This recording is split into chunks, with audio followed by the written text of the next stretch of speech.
State Senate President Larry Ophoff. Larry, thank you very much. Thank you, Larry. Thank you, Larry. Clyde Mayor, Scott Black, and many other distinguished guests, great people, great representatives. Thank you, fellas. Thank you very much. As we celebrate Whirlpool's 109-year legacy of American manufacturing excellence, today I want to lay out my vision to bring millions and millions more jobs and thousands more factories back to American shores where they belong. We've been doing it long and hard. One of the reasons you're successful today happens to be a meeting I had probably 4 years ago with a very good representative of your company, saying what they were doing to you and how badly you were being treated by other countries.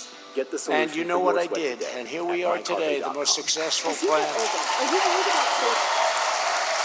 And we've done this in a lot of places. The duty of a president is to put this nation's own citizens first. That's why my administration swears by two simple but crucial rules: buy American and hire American. And no one knows better than the workers of Whirlpool the high cost of past administrations' economic blunders and surrender. On the question of foreign trade, previous leaders were guided by a shameful policy of capitulation, submission, and retreat. For decades, you watched as politicians let foreign nations steal our jobs, loot our factories, and plunder the crown jewels of the U.S. economy. And the word plunder is capitalized. Washington stood idly by as other countries engaged in unfair trade practices, such as massive subsidies, currency manipulation, and, in the case of your industry and your company, the wholesale dumping of foreign-made products sold below cost for the sole purpose of driving you out of business so they could give us product at double, triple, and quadruple the price. But we didn't let that happen, did we?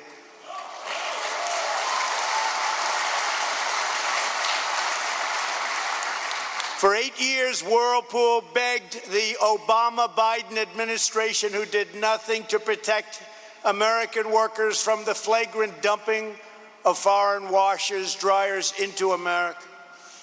But your cries for help fell on deaf ears. You didn't see any action. They didn't act. They didn't care, and they never will. For 8 long years under Obama-Biden administration, American factory workers received nothing but broken promises and brazen sellouts and lost jobs. The last administration tied America up in one globalist debacle after another. They catered to the special interests while allowing foreign nations to siphon off our wealth, our dignity, our dreams, our money. The suffering of our workers was met with nothing but cruel betrayal and callous indifference. In 2013, the U.S. International Trade Commission found your competitors from Korea and other countries guilty of dumping washers into the U.S. market and ordered them to pay anti-dumping duties as high as 79%. But rather than pay these very high tariffs, LG and Samsung relocated production to another country, a country called China. Have you ever heard of it? And the last administration did nothing as they kept on dumping washers into the U.S. market with impunity. The Obama-Biden administration was laughed at. They were a joke, and they were perfectly happy to let China win. Your jobs disappear and your factory to close. And you know what it was like. I came through today and everybody was out there, tremendous crowds, waving and cheering. I said, I must have done it right, because you had people that were really something. Because 4 or 5 years ago, this place was a disaster. In 2017, Whirlpool won relief from the ITC once again. Once more, Your foreign competitors moved their factories to prevent a level playing field and to avoid liability, shifting production to Thailand and to Vietnam. Thailand and Vietnam, two places that I like their leaders very much. They're very nice to us. Do they take advantage of the United States? Not so much anymore. But this time there was one big difference. Instead of an administration that sold out American workers and sold your company out and couldn't have cared less for you, you finally had a president who stood up for the American worker. On January 23rd, 2018, at my desk in the Oval Office, I proudly signed the order to impose a 50% tariff on all foreign-made washing machines. One big difference. Instead of an administration that sold out American workers and sold your company out.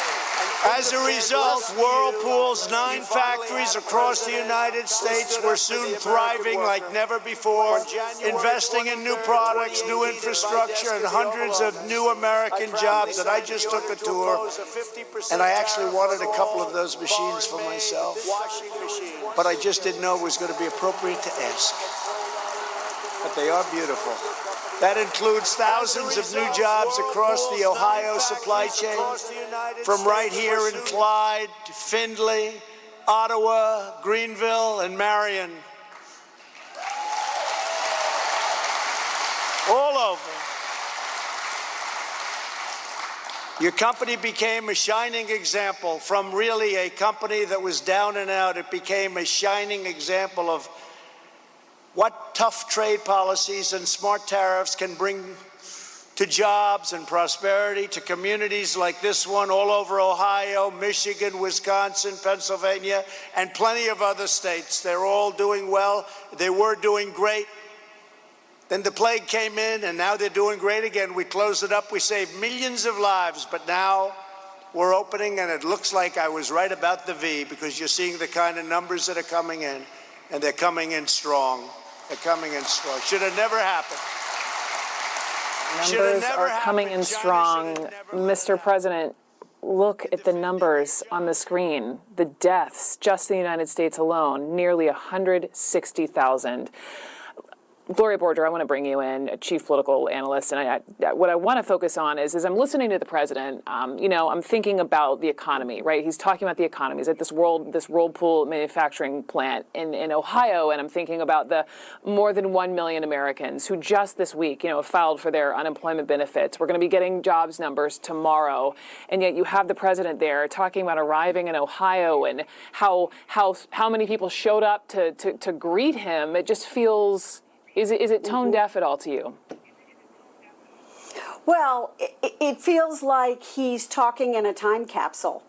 It's as if, and again, he was reading this speech, and we can talk about what he said earlier today when he didn't seem to be reading. Yeah. He was reading this speech, talking to employees of Whirlpool, and saying, here's what I've done for you. I imposed these tariffs, 50% on washing machines coming in from overseas, and this is what I've done for you, and this is how the economy is going to be great for you. And the mention that we heard so far was, as you pointed out, on coronavirus was, we closed it up. We saved millions of lives. And I was right about the V, meaning the V of growth. We don't know that.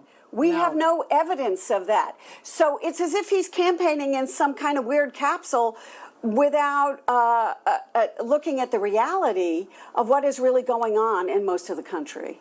It's like, just because you say the sky is purple doesn't mean the sky is purple. It's right. And go ahead. Yeah.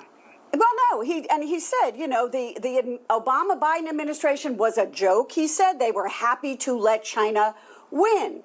But of course, then he goes off on China and what China did to him on the pandemic, and him meaning the president personally, which is hurting his reelection chances, is I think the way he looks at it. Again, I go back to the numbers that we have on the screen each and every day of the total cases of coronavirus, not just in the U.S., but globally, just facts on the side of your screen as we all listen to this president. Gloria Borger, thank you. Thank you very much. Sure.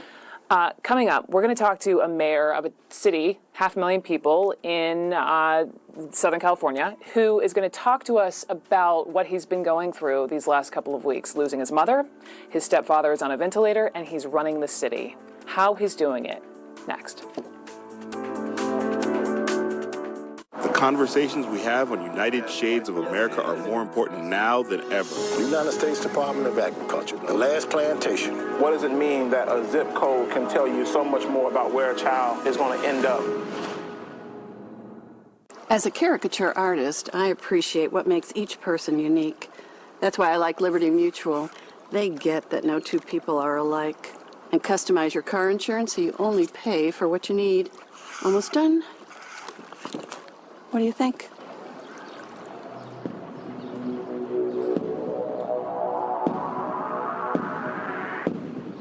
I don't see it. Only pay for what you need. Liberty, liberty, liberty, liberty. The coronavirus is wrecking state and local budgets. If the Senate doesn't act, it will mean painful cuts to essential public services across America. Fewer teachers and nurses, longer response times, dirtier streets. But some say our states should just go bankrupt. Text FUND to 237-263 to tell Congress to fund our essential public services. AFSCME is responsible for the content of this ad. This is PillPack. I take medication every day, which means I spend a lot of time at the pharmacy. Hi, picking up? Hello? You have a line. That's why I switched to PillPack. Each month, they deliver everything right to my door, and my pills come pre-sorted by the date and time. The best part, their service is free. I only pay for my medication. PillPack by Amazon Pharmacy. Everyone has a story. We have different needs, but one thing we share is wanting to make our lives the best they can be. If you have Medicare and Medicaid, a dual complete plan from United Healthcare can help, giving you more benefits at no extra cost and a promise to be there for you, whatever your story may be. To learn more, call or go online. Dual complete from United Healthcare. This year, the Alzheimer's Association Walk to End Alzheimer's is everywhere. On every sidewalk, track, and trail across this country. All of us are raising funds for one goal, a world without Alzheimer's and all other dementia. Because this disease isn't waiting, neither are you. Take the first step on your walk right now. Go to alz.org/walk. I'm not a doctor. I'm not even in a doctor's office. I'm standing on the street talking to real people about their heart. How's your heart? My heart's pretty good. You sure? I think so. How do you know? You're driving a car, you have the check engine light, but the heart doesn't have a, hey, check heart sign. I want to show you something. Put both fingers right on those pads. There you go. In 30 seconds, we're going to have a medical grade EKG reading. There it is. That is you. Look at that. With KardioMobile, the FDA-cleared personal EKG device, you can take a medical-grade EKG in just 30 seconds from anywhere. KardioMobile is proven to detect atrial fibrillation, one of the leading causes of stroke, and it's the only personal EKG in the world that can also detect normal heart rhythm, bradycardia, and tachycardia. How much do you think this device costs? Probably $1,000. $99. Wow, that's impressive. It's never been more important to check your heart at home. KardioMobile is now available for just $89. Order at cardiomobile.com or Amazon. Where can a healthier heart lead you? For people with heart failure taking Entresto, it may lead to a world of possibilities. Entresto helps people stay alive and out of the hospital. Don't take Entresto if pregnant. It can cause harm or death to an unborn baby. Don't take Entresto with an ACE inhibitor or aliskiren, or if you've had angioedema with an ACE or ARB. The most serious side effects are angioedema, low blood pressure, kidney problems, or high blood potassium. Ask your doctor about Entresto. Closed captioning is brought to you by Colace. Constipation can happen all around us. You just need to know where to look. Luckily, there's Colace for gentle relief of occasional constipation. Constipation happens. The battle to curtail the coronavirus pandemic sweeping the nation is extremely personal for one public official who lost his mom and whose stepfather is now on a ventilator. Robert Garcia is the mayor of Long Beach, California. His 61-year-old mother, Gabby O'Donnell, died last month of COVID-19 complications. He says his mother worked as a medical assistant for more than 25 years in the same Southern California clinic. Mayor Garcia tweeted, quote, "She helped thousands of patients, nurses, and doctors. She was a healthcare hero. Our healthcare workers need your support to fight COVID-19. And Mayor Garcia is with me now. So, Mr. Mayor, thank you so much for being here. And again, my sincerest condolences just to you and your family. Thanks for having me. And she was an amazing person. So thank you.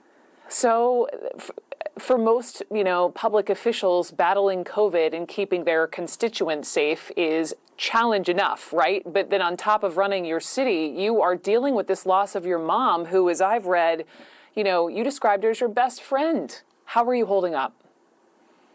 I mean, I'm doing okay. Obviously, anyone that loses a parent or a mother is really hard. She was an amazing woman, an immigrant, came to the U.S. Just for the American dream and worked in healthcare to support patients. She was a frontline worker. So it is hard, obviously, losing her now just a week or so. But we also, we've got a big city to run, and there's a huge health crisis and economic crisis. So I have a job to do as well. And so it's important that not only I'm able to grieve with my family and take care of them, but also do the job of running our city. So we're moving forward to protect people, and people need to respect the health orders in this country and do the right thing. I want to get to your sort of day job in just a second, but do you have any idea how your mom got sick? We don't know exactly how she got COVID. I mean, obviously, I've got pictures of her. She would send me pictures of herself in complete PPE at her work, at her job. She obviously was the most careful person I know as a healthcare worker. She took COVID very, very seriously. And so we don't know exactly how she got it, but obviously she got it. And she lives, of course, with my stepdad. And so they both tested positive. And within a week, we're both hospitalized. And so how is he? He is still on a ventilator. He is stable. We're obviously praying and hoping for the best. But this disease, I have learned, is we don't know a lot about it as well. And my mom was actually recovering, doing much better. And she quickly turned for the worse and within days lost her life. And so it's still very serious, but we're hoping for the best. And so all of this, as you are running a city, you're the mayor of Long Beach, which is a city of nearly 500,000 people, in a state with the most COVID cases in the entire country. How have you been able to take your own personal experience with COVID and your family and any wisdom gained through tragedy and apply it to help to protect the people of Long Beach? I think first, growing up in a healthcare environment and going to work with my mom, she's always been around nurses, around doctors. I've always taken this pandemic very seriously. And so actually Long Beach had the slowest reopening schedule of, I believe, any city in Southern California as it relates to when we reopened businesses up and the state did. We've been pretty aggressive here. We have had 180 deaths, which is very serious, leading cause of death in Long Beach. And that can be repeated in every city, probably in the state of California. And so we've taken it seriously. But since my mom's death, it has really reinforced what we already know, that this is a deadly virus. People need to be serious. And it is painful to watch images of people walking around without masks or not following the health orders. This can happen to any person. If it could happen to my mom, who was a healthcare worker, who took care of herself, it could happen to anyone's parent or anyone's kid. It's very serious. I wanted to ask you, I was reading today, just a couple, 20 or so miles north of you is LA, and the mayor there is threatening to turn people's water and power off if they even go so far as to have large house parties in violation of the health order. Is that something you would consider implementing in Long Beach? Absolutely. We're doing the same thing. We've had to do the same thing for businesses. And so if there are businesses that defy the health order, we've had to go in and shut those down as well. You do have some defiance out there from some, and we take this very seriously. But absolutely, large house parties not acceptable in Long Beach, and we'll work to shut your power and water off as well. Mayor Garcia, thank you so much. And again, I'm so sorry about your mom. Thank you. Thank you. This year marks the 100th anniversary of women getting the right to vote in the U.S. And our new CNN series, Represented, celebrates the suffragette spirit by spotlighting modern activists in action. And so today I want you to hear from Tarana Burke. Her simple phrase, "Me Too," started a global movement against sexual violence. Trans women, disabled women, women of color, black women, people who are generally pushed to the margins in every other area are also at the forefront of the people experiencing sexual violence. Tarana Burke promoted the phrase Me Too in 2006 as a declaration of unity, bringing attention to sexual violence and harassment endured by marginalized women. It was inspired by my life, by being a black girl survivor who did not have a pathway to the healing process. In 2017, actress Alyssa Milano tweeted about Hollywood executive Harvey Weinstein's widespread harassment and urged women to share their own stories of abuse with Burke's hashtag #MeToo. You had 12 million people in one day who came forward to say this thing has affected my life. The movement was a reckoning for a number of high-profile men, and it led to new pushes for stronger victims' rights. But Burke points out there's still a lot of work to do. You cannot simply legislate for progress. If we don't have a cultural shift in this country, those laws and policies won't make a difference. Stop the violence! We believe you unnamed survivors, and we care. This is a people's movement. It's a survivor's movement for anybody who has experienced sexual violence. CNN is exploring the past, the present, and the future of women's rights in the United States and around the world. So please check out more of this reporting. Go to cnn.com/represented. Coming up, Michelle Obama opens up, revealing she is suffering a light form of depression, as she put it. The three big reasons she cites: the pandemic, racism, and the current president. Her words ahead. Represented, 100 years of women's suffrage is presented by Northwestern Mutual. Here for what's most important today and tomorrow. Go to cnn.com/represented for more stories celebrating women's achievements globally. Some of my best memories growing up were cooking with Mom. She always said, food is love. So when she moved in with us, a new kitchen became part of our financial plan. There was a dream. I want to make the most of every meal we have together. At Northwestern Mutual, our version of financial planning helps you live your dreams today. Find a Northwestern Mutual advisor at nm.com. Stress Balls Gummies with herbal ashwagandha. Help turn the stress life into your best life. Live like a stress baller with Stress Balls. Hi, Joe Namath here, and like you, I'm at home staying safe. But I wanted to get this message out. To make these uncertain times a bit easier and safer while at home, Medicare Advantage plans have added new benefits, including telephone appointments with your doctors, in-home aids, home-delivered meals, home-delivered prescriptions, and so much more. But you don't get all the benefits automatically. You need to enroll. The easiest way to enroll is to call the Medicare Coverage Helpline. It's now more important than ever to make sure your Medicare coverage is up to date. We all have a few minutes to make a phone call to focus on our health. Get what you're entitled to. Call now. It's free. Call 1-800-459-3117. That's 1-800-459-3117 now. The coronavirus is taking a very real toll on the mental health of Americans. Just last week, the Kaiser Family Foundation released this poll showing that for the first time, a majority of American adults, 53%, say that worry and stress about the pandemic is taking a toll on their mental health. And so in her new Spotify podcast, former First Lady Michelle Obama says she feels like she is suffering from low-grade depression herself. These are not they are not fulfilling times spiritually, so I know that I am dealing with some form of low-grade depression, not just because of the quarantine, but because of the racial strife and just seeing this administration, watching the hypocrisy of it day in and day out is dispiriting. Let's talk about this with Abby Phillip joining me from Washington. And Abby, I remember reading Becoming, her book Becoming. And I remember when she acknowledged that she and Barack Obama had gone to couples therapy at one point, and that, very personal admission made headlines. And now this, and I say kudos to her. I think it takes a strong woman to be so vulnerable. Yeah, and Brooke, this podcast is going to be, I think, there are about 2 episodes in, her outlet for some of this. She's talking here to her friend, Michelle Norris, about some of these issues. And actually, her first podcast episode featured President Obama, but it is in this episode where she's talking to a girlfriend where she gets real about how she's been handling the coronavirus pandemic. She says at one point, I usually go to the gym all the time. I'm big on working out. We all know that about Michelle Obama, but over the summer, because of the pandemic and everything going on, there have been days I haven't been able to do it, weeks, in fact, when I haven't been able to do it. And Michelle Norris seemed actually kind of surprised to hear that, but it's a window into how all of these things are, even for First Lady Michelle Obama, putting a lot of pressure.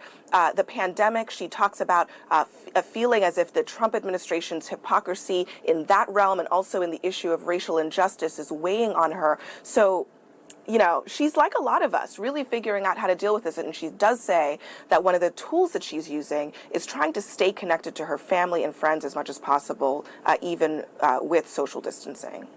She talked also just about the, racial unrest, the racial injustices in America. What did she say? Yeah, this was really interesting, a big part of the conversation. And I want to play you a little bit of that conversation. Take a listen. Waking up to yet another story of a black man or a black person somehow being dehumanized or hurt or killed or falsely accused of something. It is exhausting, and it has led to a weight that I haven't felt in my life in a while. Now, Brooke, to hear her say a weight that she has not felt in a long time, really, it is really stunning, because this is a woman who grew up in Chicago. She is married to the first black president, and yet this moment for her is one of the toughest that she has experienced. It just goes to show how this summer has been profound for many black Americans in this country, even for the former First Lady. Appreciate her being so real and so open and honest there. And Abby Phillip, appreciate you. Thank you very much. Thanks for being with me. I'm Brooke Baldwin. The Lead starts right now. This is CNN Breaking News.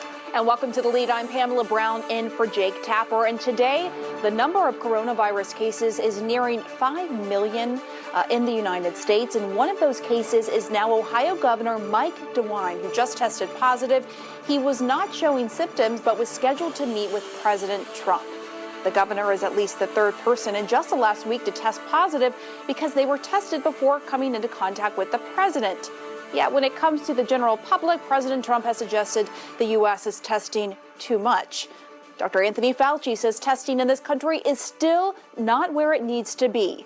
And with deaths rising in at least 15 states, the CDC now projects there could be up to 20,000 more lives lost by the end of this month, as CNN's Athena Jones reports.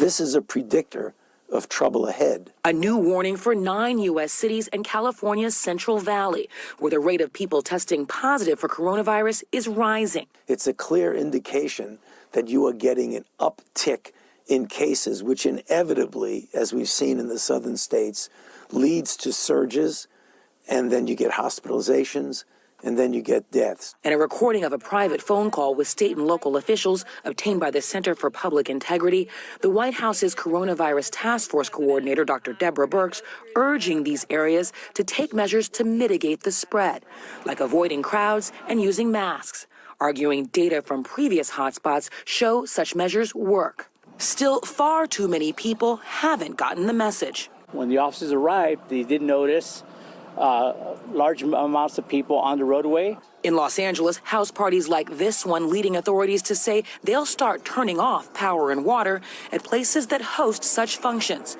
especially repeat offenders. These large house parties have essentially become nightclubs. Some research has shown that 10% of people cause 80% of the spread.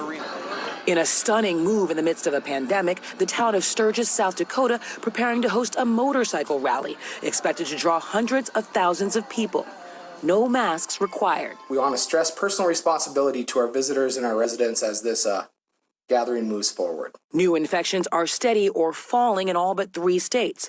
But with testing rates falling off, these positive trends likely don't show the whole picture. Meanwhile, the number of daily deaths on the rise in 15 states and stubbornly high nationwide, averaging more than 1,000 a day for the past 7 days. The CDC today forecasting more than 20,000 additional U.S. deaths in just over the next 3 weeks. And as more schools reopen for in-person classes, cases of coronavirus are popping up daily. We're trying to open up schools in the middle of a raging forest fire in many parts of the country, and we can't do that. Outbreaks in Georgia and Mississippi proof that in-person learning is risky in some places, which is why nearly 7 million children will begin the year remotely. You've got to say, try as best as you can to get the children back to school, but one size does not fit all. And in a sign of just how out of control this virus remains in the United States, we just got a new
pandemic fatigue, wanting to go on vacation, be with their friends and family this time of year. How concerning is that to you? Well, I mean, part of this is what we're reporting on sort of nationally, but then also just anecdotally where I live in Atlanta. I mean, you do see this fatigue for certain, and some of the data bears that out,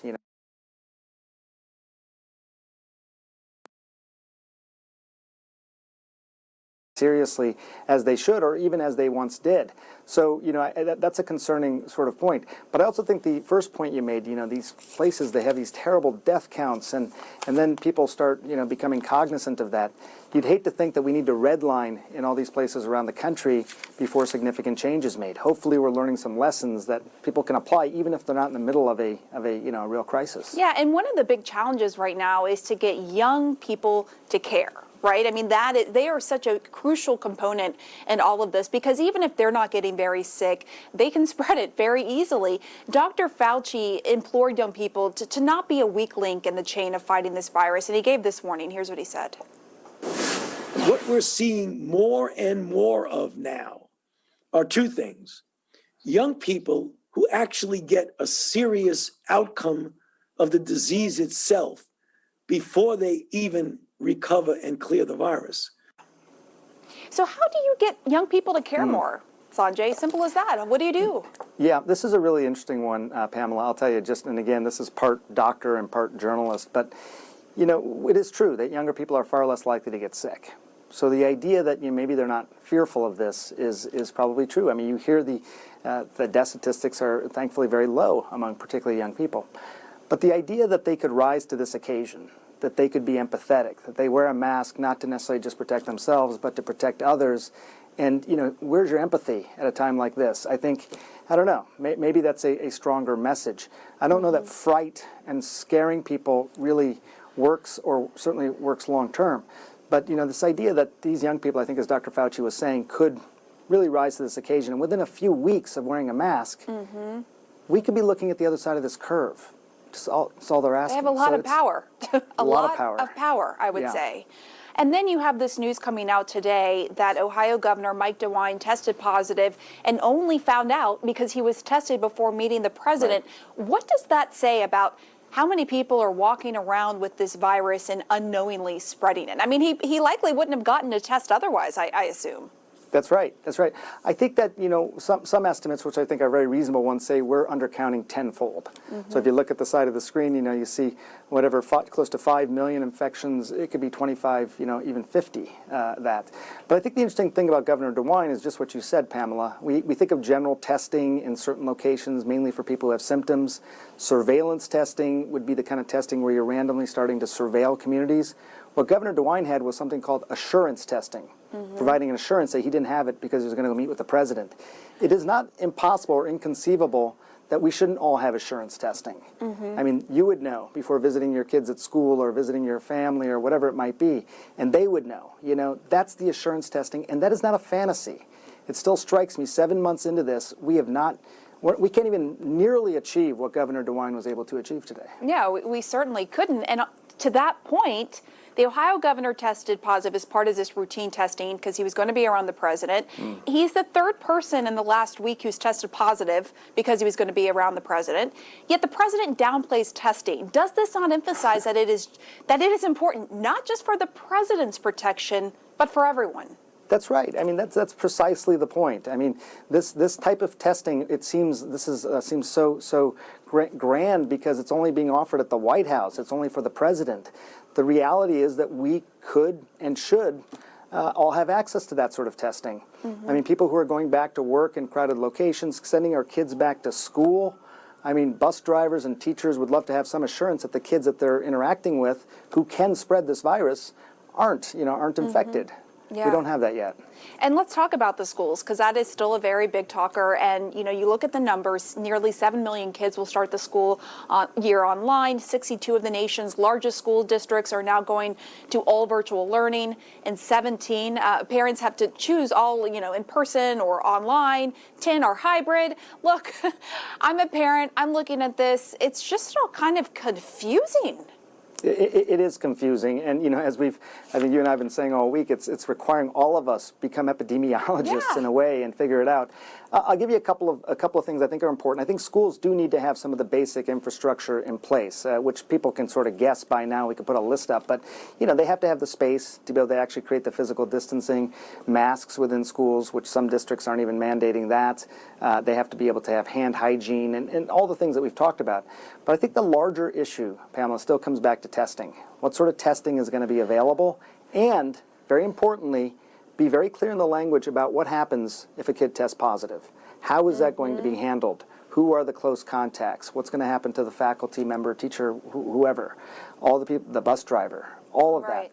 I think it's going to be a lot of stutter starting, Pamela. I think for the remaining school districts that haven't gone virtual, you're going to see a start, stop, start, stop, and maybe just finally a stop. And then you look at other countries, like Israel, where they started and then had to completely pull back because of what happened. So we'll be keeping an eye on all of this as it plays out, as schools start to reopen around this time of year. Sanjay, thank you so much. That was a great discussion. Thank you. You too. And be sure to tune in tonight for our global CNN Town Hall, Coronavirus Facts and Fears, hosted by our very own Dr. Sanjay Gupta and Anderson Cooper.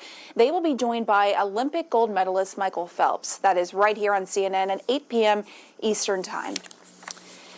President Trump now says a key solution to the fight against the coronavirus could happen by Election Day, but his own scientists don't necessarily agree. And then developing a successful coronavirus vaccine is only the first step. A look at how a vaccine could be distributed across the country up next.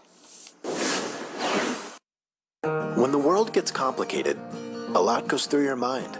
With Fidelity Wealth Management, your dedicated advisor can give you straightforward advice and tailored recommendations. That's the clarity you get with Fidelity Wealth Management. If you have moderate to severe psoriasis or psoriatic arthritis, little things can become your big moment. That's why there's Otezla. Otezla is not an injection or a cream. It's a pill that treats differently. For psoriasis, 75% clearer skin is achievable with reduced redness, thickness, and scaliness of plaques. For psoriatic arthritis, Otezla is proven to reduce joint swelling, tenderness, and pain. And the Otezla prescribing information has no requirement for routine lab monitoring. Don't use if you're allergic to Otezla. It may cause severe diarrhea, nausea, or vomiting. Otezla is associated with an increased risk of depression. Tell your doctor if you have a history of depression or suicidal thoughts, or if these feelings develop. Some people taking Otezla reported weight loss. Your doctor should monitor your weight and may stop treatment. Upper respiratory tract infection and headache may occur. Tell your doctor about your medicines and if you're pregnant or planning to be. Otezla, show more of you. I struggled to stand for a shower, and after falling in the tub, I felt it was only a matter of time before I broke a hip. If you worry about the risk of an accidental fall getting in or out of the bath, could a walk-in tub be right for you? Search online for Consumer Affairs walk-in tubs. So when I slipped and fell a couple of times getting in and out of the tub, I was terrified. Call now and we'll upgrade your new Safe Step walk-in tub purchase with our exclusive free shower package, an $800 value, yours free. Once you turn 60, you have to realize there are limitations, whether you want to admit it or not. That's why I recommend a walk-in tub to everyone. Get the best of both worlds in your new Safe Step walk-in tub with our exclusive free shower package upgrade, an $800 value, yours free. Call 855-621-0339 for a free price quote and your free shower upgrade. Call 855-621-0339. That's 855-621-0339. Make that free call now. For people living with HIV, keep being you and ask your doctor about Biktarvy.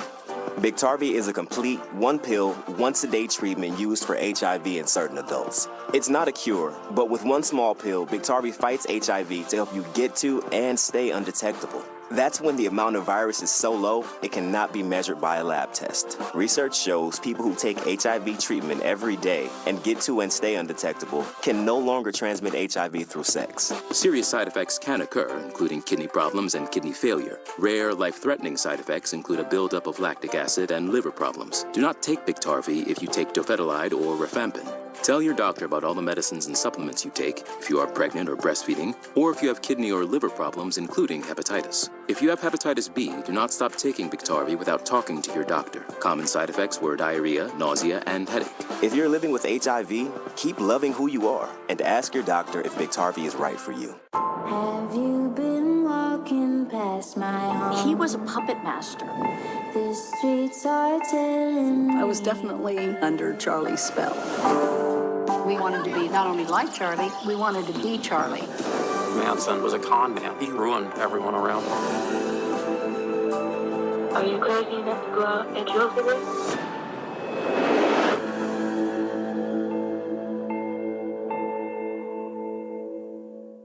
In these challenging days, it's important to stay covered when you're outdoors. Keep cool and stay covered with Mission Instant Cooling Gear. Mission's Cooling Neck Gaiter is a multifunctional face and neck cover that slips on easily and stays put comfortably. Lightweight, breathable fabric can be water activated to keep you cool for hours. Mission Instant Cooling Gear starting as low as $14.99. Enter the TV exclusive promo code below to receive free shipping on your entire order. Available online and at a retailer near you.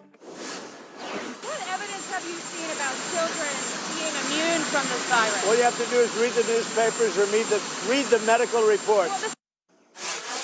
And our politics lead, fallout from the president's false claims about coronavirus continue to spiral. When he told Fox News that children were, quote, almost immune to the virus. Facebook deleted the video from Trump's page, and then Twitter temporarily suspended the Trump campaign's ability to tweet. Now, as CNN's Jeremy Diamond reports, the president appears to be out of step with his own White House health experts on vaccines, forecasts, and more. Another day, another case of presidential coronavirus misinformation. Today, President Trump suggesting without any evidence that a vaccine could be ready by Election Day. I'm optimistic that it'll be probably around that date. I believe we'll have the vaccine before the end of the year, certainly, but around that date, yes, I think so. Contradicting government health experts who say a vaccine likely won't be ready until the end of the year at the earliest. My projection, which is only a projection, is that somewhere towards the end of the year, the beginning of 2021, we will know whether we have a safe and effective vaccine. Trump's claim, the latest wishful thinking from a president who has repeatedly made false and misleading statements about the pandemic. It's going away. No, it'll go away like things go away. Absolutely. It's no question in my mind, it will go away. Dr. Fauci also contradicting that prediction. As long as you have any member of society, any demographic group who's not seriously trying to get to the end game of suppressing this, it will continue to smolder and smolder and smolder. And then there's the president's false claim about the coronavirus and children. The fact is that they are virtually immune from this problem, and we have to open our schools. I'm talking about from getting very sick. Their immune systems are very, very strong. They're very powerful, and they seem to be able to handle it very well. I get the sense that maybe the president doesn't know what the word immune means. Between 250 and 350,000 children have been infected by this virus. Children may be a little less likely to get infected, and we don't know how likely they are to spread it to others, but they're not immune from the disease. No one who hasn't had it is immune from this disease. Facebook and Twitter removed the video of Trump's false claim about children to avoid spreading misinformation, with Twitter even briefly freezing the Trump campaign's Twitter account. As for the campaign, today the Commission on Presidential Debates rejecting Trump's request to schedule a fourth debate early next month, writing, 3 90-minute debates work well to fulfill the voter education purposes the debates are intended to serve, and stating they are committed to the schedule of debates it has planned. Trump has claimed an earlier debate is needed because of early and mail-in voting this year. Earlier today, President Trump made this wild accusation about former Vice President Joe Biden. Let's listen. He's going to do things that nobody ever would ever think even possible, because he's following the radical left agenda. Take away your guns, destroy your Second Amendment, no religion, no anything, hurt the Bible, hurt God. He's against God, he's against guns. Biden is a practicing Roman Catholic. What's the strategy here, Jeremy? Well, Pam, in recent weeks, the president and his campaign have been trying to tie Joe Biden to the quote-unquote radical left and shore up support among the president's evangelical base. But like he often does, Pam, the president here appears to be overreaching, making this bizarre claim that Joe Biden is against God, which frankly doesn't make any sense given the fact that Joe Biden has talked publicly and knowledgeably about his faith far more than the current president certainly has. And the Biden campaign is saying in a statement that Joe Biden's faith is at the core of who he is, and they note that it's been a source of strength and comfort in times of extreme hardship for the former vice president. Pam? Yeah, and I noticed our Daniel Dale, our colleague, Jeremy, tweeted this picture of the campaign had actually photoshopped a picture of Biden praying alone yesterday. They tweeted out this picture, and now today the president is saying that he wants to hurt God. All right, Jeremy Diamond, thank you so much for bringing us the very latest. We appreciate it. And joining me now to discuss is the co-director at Center for Vaccine Development at Texas Children's Hospital, Dr. Peter Hotez. I'm so glad you're on, Dr. Hotez, because there's so much to discuss as it pertains to vaccines. You know, we keep hearing that the federal government is investing billions of dollars in several companies working on a vaccine. Help us understand how you expect this to all play out with all these different companies working on a vaccine. Well, the good news, Pamela, is that I'm pretty confident we'll have several COVID-19 vaccines that actually work, protect against the infection or possibly reduce severity of illness instead, and are safe. And I say that with some confidence because we've been working on coronavirus vaccines for the last decade, and we also have a COVID-19 vaccine that we're accelerating for global health purposes to distribute around the world.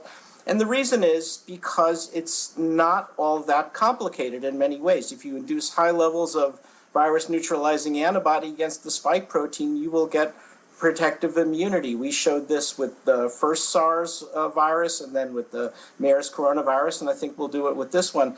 That's the good news. The problem is that it takes time to show that these vaccines actually work in people as they do in laboratory animals and that they're safe. And that's the part that you can't accelerate. So these vaccines are only going into phase 3 trials now. The first one is the Moderna vaccine. Others will follow. Hopefully ours will be on that list as well. And then over the course of the next year, we'll have accumulated enough data showing these vaccines actually work and are safe to get them certified by the FDA and the VRBAC committee and the ACP and all the other regulatory mechanisms that we've carefully crafted over the years to assure the public that they're safe. And that's where the issue comes That's the key. But you said over the next year. How soon then do you think there will be enough safety data to back up a vaccine for it to be released to the public, realistically? So there are different estimates. I tend to be on the more conservative side. I put it at third quarter of 2021. We've heard Dr. Fauci say maybe Q1, maybe Q2. If we split the difference, quarter 2 of 2021. And even then, that's a world land speed record. That's an incredibly aggressive timeline. But I think we can do it and still show safety and efficacy. And today, the FDA Commissioner, Dr. Stephen Hahn, he addressed concerns, this idea that there could be political pressure affecting the vaccine procedure. This is what he wrote in the Washington Post. He said, quote, "I have repeatedly said that all FDA decisions have been and will continue to be based solely on good science and data. The public can count on that commitment." But we've seen the president routinely dismiss science and data along the way as it pertains to coronavirus. Could the White House overrule the FDA to get a vaccine ready by the election? I don't think so. I mean, there's a possibility they can try. I don't think they'll do that. When the president talks about vaccines ready before the election, if you listen to the way the president speaks or the non-scientists in the White House speak, they very much think of this as a manufacturing problem. They kind of talk about vaccines in the same context that they'll talk about making ventilators or making diagnostic kits. And that's kind of their understanding. So yes, I think we could have several of these vaccines manufactured at scale before the end of 2020, but I don't see a path by which we can know these vaccines are safe and actually work until quite a bit later. And there is a celebrated op-ed piece by Paul Offit, who's called it the October surprise, saying that the president may try to pull a fast one and get it out sooner. I don't see that happening. The scientists have the power and the ability to draw the line, and our regulatory systems are robust. Yeah, you can't shortchange safety when it comes to something as important as this. All right, thank you so much, Dr. Peter Hotez. We appreciate it. Thank you. Well, putting food on the table is getting a lot harder for millions of Americans as we get a big sign from Capitol Hill that help may not be on the way. That's next. Hey, I'm Anderson Cooper. I'm excited to let you know that my digital show Full Circle is back. You can watch every Monday, Tuesday, and Friday, 6 p.m. live Eastern Time or anytime on demand. And to make sure you never miss a show, you can get alerts on every episode via the CNN app. I'll see you then. This year, the Alzheimer's Association Walk to End Alzheimer's is everywhere. On every sidewalk, track, and trail across this country. All of us are raising funds for one goal: a world without Alzheimer's and all other dementia. Because this disease isn't waiting, neither are you. Take the first step on your walk right now. Go to alz.org/walk. The Quarantine 15. So not happening. Lose up to 18 pounds in your first 2 months. You'll enjoy delicious new meals and probiotic shakes to help support your immunity. Delivered free. Get 50% off a month of meals and shakes. You know when your dog is itching for a treat. Itching for an outing. Or itching for some cuddle time. But you may not know when he's itching for help, licking for help, or rubbing for help. If your dog does these frequently, they may be signs of an allergic skin condition that needs treatment. Don't wait. Talk to your veterinarian and learn more at itchingforhelp.com. Just over a year ago, I was drowning in credit card debt. SoFi helped me pay off $23,000 of credit card debt. And they helped me consolidate all of that into one low monthly payment. They make you feel like it's an honor for them to help you out. Smash yourself! I went from sleepless nights to getting my money right. So thank you. Isn't it times like these that reminds us of what's important? What could be more important than love? We're ready to welcome you back with open arms and lots of love. Call 1-800-SANDALS. The coronavirus is wrecking state and local budgets. If the Senate doesn't act, it will mean painful cuts to essential public services across America. Fewer teachers and nurses, longer response times, dirtier streets. But some say our states should just go bankrupt. Text FUND to 237-263 to tell Congress to fund our essential public services. AFSCME is responsible for the content of this ad. All OTC pain relievers, including Voltaren, have one thing in common.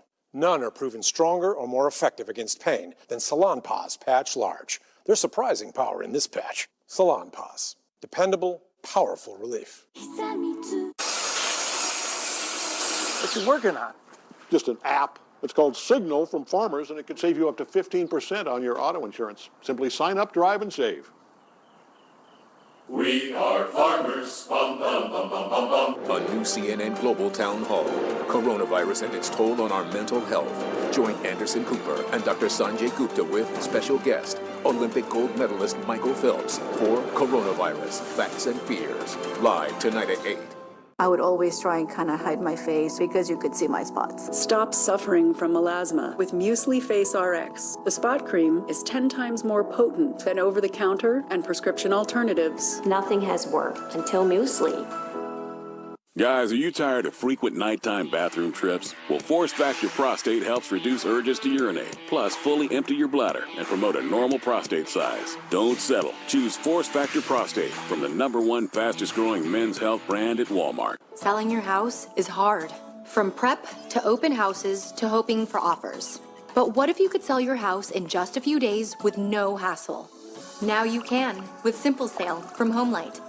Just answer a few quick questions about your house. We'll collect offers from our network of cash buyers and introduce you to the highest bidder. Now, selling is simple. To see your Simple Sale price, go to homelight.com/simple today. An all-new episode of United Shades of America with W. Kamau Bell, Sunday at 10. In our politics lead, some senators are leaving town for the weekend as millions of Americans are hanging in the balance. The White House warns if an economic stimulus deal doesn't happen by tomorrow, it won't happen at all. And President Trump says he is considering an executive order if negotiations fail. I want to bring in CNN's Phil Mattingly is on Capitol Hill. You've been tracking all of this, and I have the age-old question for you, Phil. Is there any progress? No. The short answer is no. In fact, one person who's been involved with these talks, I asked him just a short while ago, there is another meeting between the top 4 negotiators at 5 p.m. tonight. It'll be the 9th meeting in the course of 11 days, over 16 hours of negotiations up to this point. Did this person think that this meeting would be the breakthrough? The person responded, this is not a moment for miracles, so no. that's basically where things stand right now. And Pamela, I think what you need to understand about what's gone on over the course of these last 8 or 9 meetings, over the course of these last 2 weeks, is there's a fundamental difference of opinion on what is needed right now. When you talk to Democrats, they want to go big, even bigger than the $2.2 trillion package that was signed into law back in March. Republicans want to be more targeted, and Republicans have assumed that Democrats would, over the course of these negotiations, come off their top line numbers, more than $3 trillion, $600 flat rate for the extended unemployment insurance, all of these issues, and Democrats have not moved. So up to this point, it has mostly been frustration. It has mostly been Democrats who feel like they're in a good place in these negotiations, assuming that it will be Republicans who come their way. Right now, no one's going either way, and that has led to pretty much a stalemate. And then you have the president saying he may sign an executive order if negotiations fail. But how practical is that? Is that just being used as leverage, or legally could he actually do that? So the way it's being viewed up here on Capitol Hill, and this isn't just Democrats, this is Republicans as well, is that this has been a leverage play up to this point. Threaten going after this unilaterally in the hopes of spurring Democrats to maybe give a little bit more. Right now, with Democrats not moving, it becomes to the point where this is becoming more realistic. Perhaps executive action on unemployment, perhaps on a payroll tax, perhaps on eviction moratorium. The eviction moratorium, people up here believe he has the grounds to pursue that based on federal policy. The other two, there is questionable action on the legal side of things. Even Republicans not totally sure it's legal at this point in time. But I think the bigger issue now is, does it meet the scope and scale that's required at this moment, given where the economy stands and given what we've seen with the resurgence of the virus? And I think the answer to that from both sides is no. However, the White House holding it out there, hoping it jars things loose, and certainly willing to pursue it if it doesn't, Pamela. All right, Phil Mattingly on Capitol Hill. Thanks so much, Phil.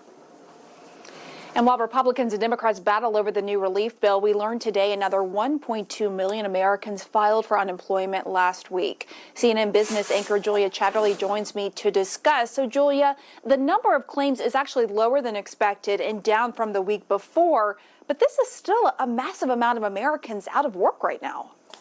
You're absolutely right. These are still eye-watering numbers. I think one of the big questions we have to ask is, what does this mean for the payrolls report tomorrow? And I can tell you, it's a real wild card right now.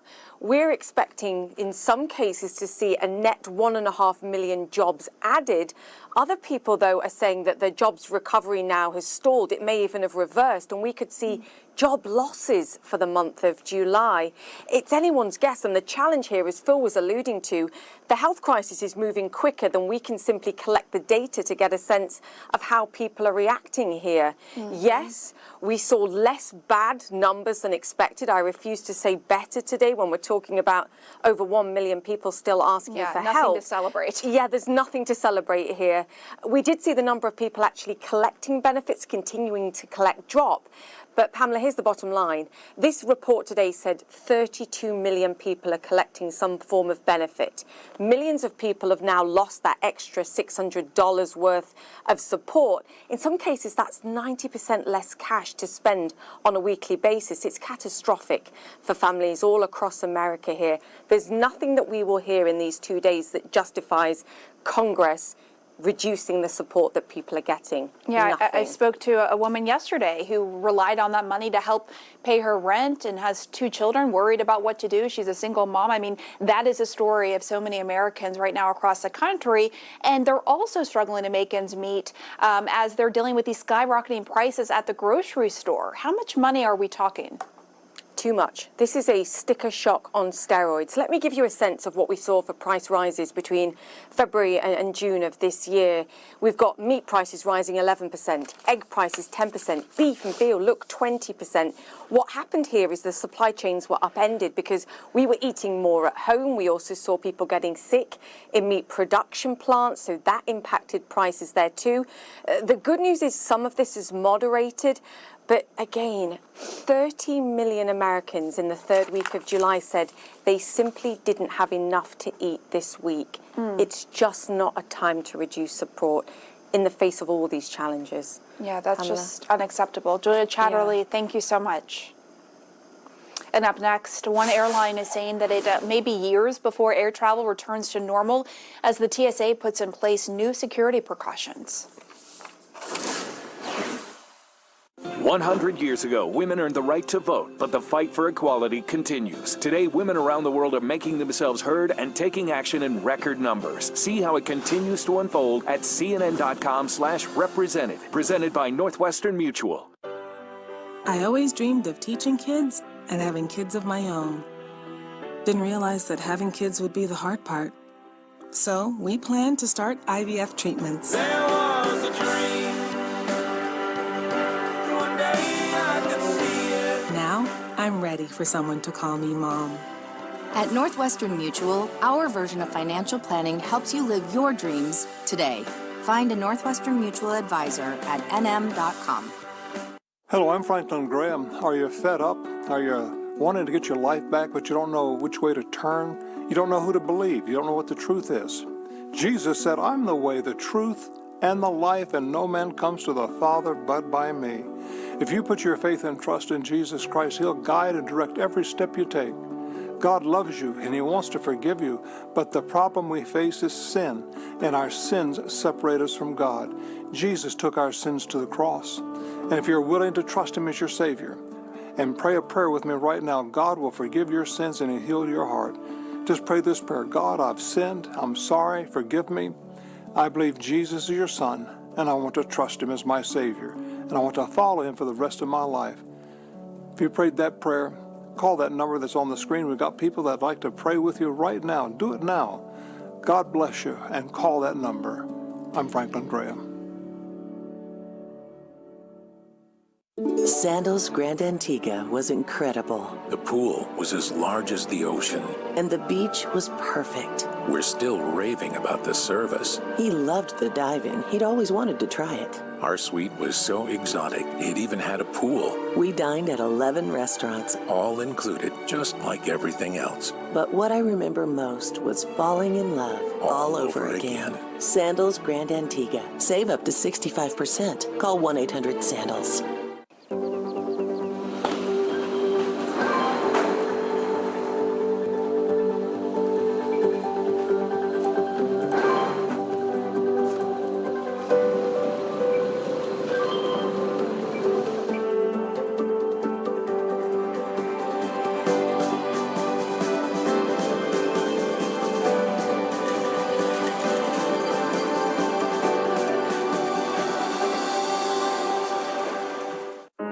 United Shades of America has always been a space for difficult conversations. This season, it's more important than ever. What would you say to the people in power about your situation and how to fix it? We need to dismantle the system, work outside of the system. Slave labor laid the groundwork for the great American economic success, and I benefit from that success. Racism makes you illogical. You got to build a people's movement that's so powerful you shake the roots of America. Attention timeshare owners. Did some high-pressure salesperson twist your arm into buying a timeshare? Did they forget to mention that the vacation times you want will never be available, or that it will cost you more to use the timeshare than if you just booked online as a non-owner? I bet that salesperson also forgot to mention your fees will go up year after year after year. They misled you. It's not right, and it's not your fault. Whether you bought decades ago or days ago, we can help. Timeshare Freedom Group's Freedom Process has helped thousands of people get out of unwanted timeshares. Let us help you be free from your regrettable, overpriced, and unavailable timeshare. We are the leaders in the industry with decades of experience canceling timeshares worldwide legally and permanently. That's why we offer a 100% money-back guarantee. Start the Freedom Process now by calling Timeshare Freedom Group at 866-502-EXIT, 866-502-EXIT, 866-502-EXIT, or come meet us face-to-face at your local office. TimeshareFreedomGroup.com. Timeshare Freedom Group, we set you free. The 2020 convention starts August 17th at 8 Eastern on CNN. Closed captioning brought to you by InventHelp. Call 1-800-710-0020. Do you have an idea for an invention? Call today for free information. Call 800-710-0020. Ohio Governor Mike DeWine speaking right now. He just tested positive for coronavirus ahead of meeting President Trump, and this is what he said moments ago. Feel fine. Have a headache, but you know, I get a lot of headaches throughout my life, so a headache is not anything that unusual. So, besides that, I feel well. So a big surprise to me, and certainly a big surprise to our family. When I found out, I called Fran, then I called each of our 7 children, because I figured the news would be out pretty quickly, so I wanted them to hear that directly from me, and I was able to reach all of them, and so here we are. Fran and I just got back here in Cedarville, I guess about a half an hour ago. So. All right, so in the wake of hearing from the governor there in Ohio, I want to bring back in Dr. Peter Hotez to discuss, and you just heard him saying there that this was a big surprise. The reason it was a big surprise is because this was a routine test he took, it's called an assurance test, before he was to be in contact with the president today, and it came back positive. What does this tell you about the importance of widespread testing? Yeah, well, first of all, let me just say the governor looks pretty good on the video there, and so I wish him all the best and his family, and hope he does well with it, and looking like he probably will. So that's great news. Up to a third of patients can just present with headache, so they can present with fever, cough, headache, or they can be completely asymptomatic, and up to half of people can be without any symptoms at all. So there's not really any, especially for a public figure who's out and about interacting with lots of individuals. All right, Dr. Peter Hotez, thanks so much for giving us that perspective on the situation unfolding there in Ohio, with the governor testing positive today before he was to meet with President Trump. Thanks so much. And turning now to our world lead, in Europe, countries are experiencing a second wave of the coronavirus pandemic. Germany recording more than 1,000 new cases in one day for the first time in nearly 3 months. CNN senior international correspondent Fred Pleitgen is in Berlin for us. So, Fred, why is this happening, and what steps are being taken to slow this outbreak? Hi there, Pamela. Well, the German government is saying they believe that there's 2 reasons why this is happening. On the one hand, they say they believe people have simply gotten a little bit lax with some of the coronavirus rules that are out there, like, for instance, physical distancing, like wearing masks when you're indoors and sanitizing as well. They also say that travelers arriving in Germany from other countries might be bringing the coronavirus with them. And so what the German government says they want to do is they want to take drastic action very quickly. One of the things that you hear from political leaders here all the time is they don't want to have a situation here like in the United States, where all of a sudden they take their eyes off the ball and have tens of thousands of cases every day. So one of the things they're doing is they're putting in place free coronavirus tests for all travelers who come to this country. And on top of that, starting Saturday, they're also going to have mandatory tests. That means people need to take a test who come in from so-called high-risk countries. Now, of course, here in Germany and in the rest of Europe, the United States does count as a high-risk country. And we were at one of these test centers today. It basically takes about half an hour for people to get their turn, and usually they get the results of their tests within a day, Pamela. All right. Thanks so much. We appreciate it, Fred Pleitgen. And I want to turn now to our national lead. TSA is adding new safety measures at airports after more than 1,500 workers tested positive for coronavirus. But does that mean airports and flying will return to normal anytime soon? CNN aviation correspondent Pete Montine joins me live from Washington's Reagan National Airport. And Pete, walk us through these new safety precautions.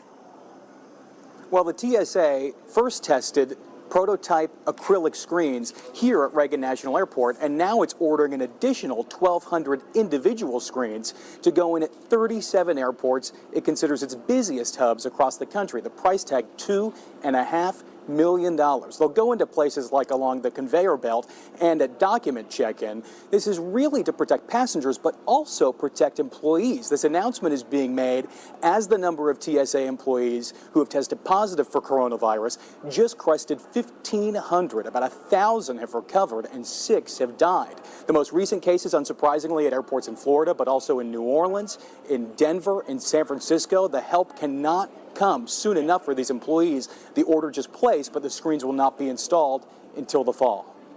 And what are airlines warning in terms of how long it could take before air travel fully recovers?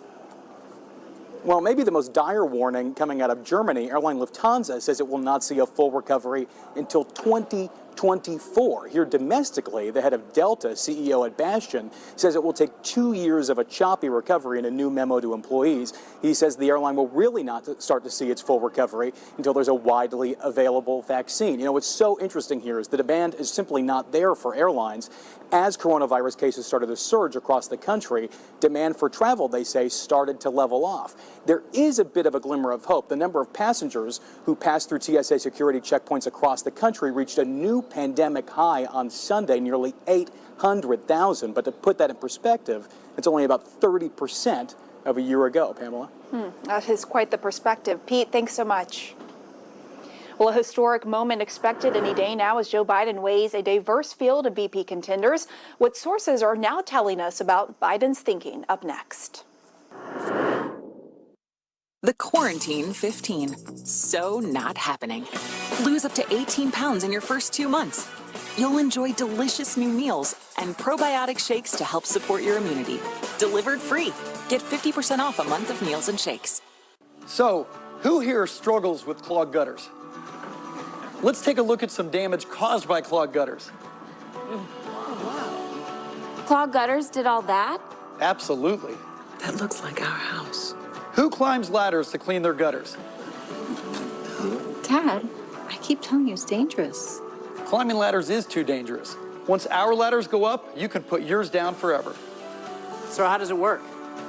Leaf Filter's 3-piece system filters out leaves and debris, letting water flow through freely. Do we need to replace our gutters? Great question. Actually, Leaf Filter could be installed right on top of your existing gutters. That will save a lot of money. Do I have to pay for an estimate? No, it's free. And you'll get a free gutter inspection too. We're sold. Call 833-LEAF FILTER or go to getleaffilter.com for your free gutter inspection and estimate. Call or log on today and save 15%.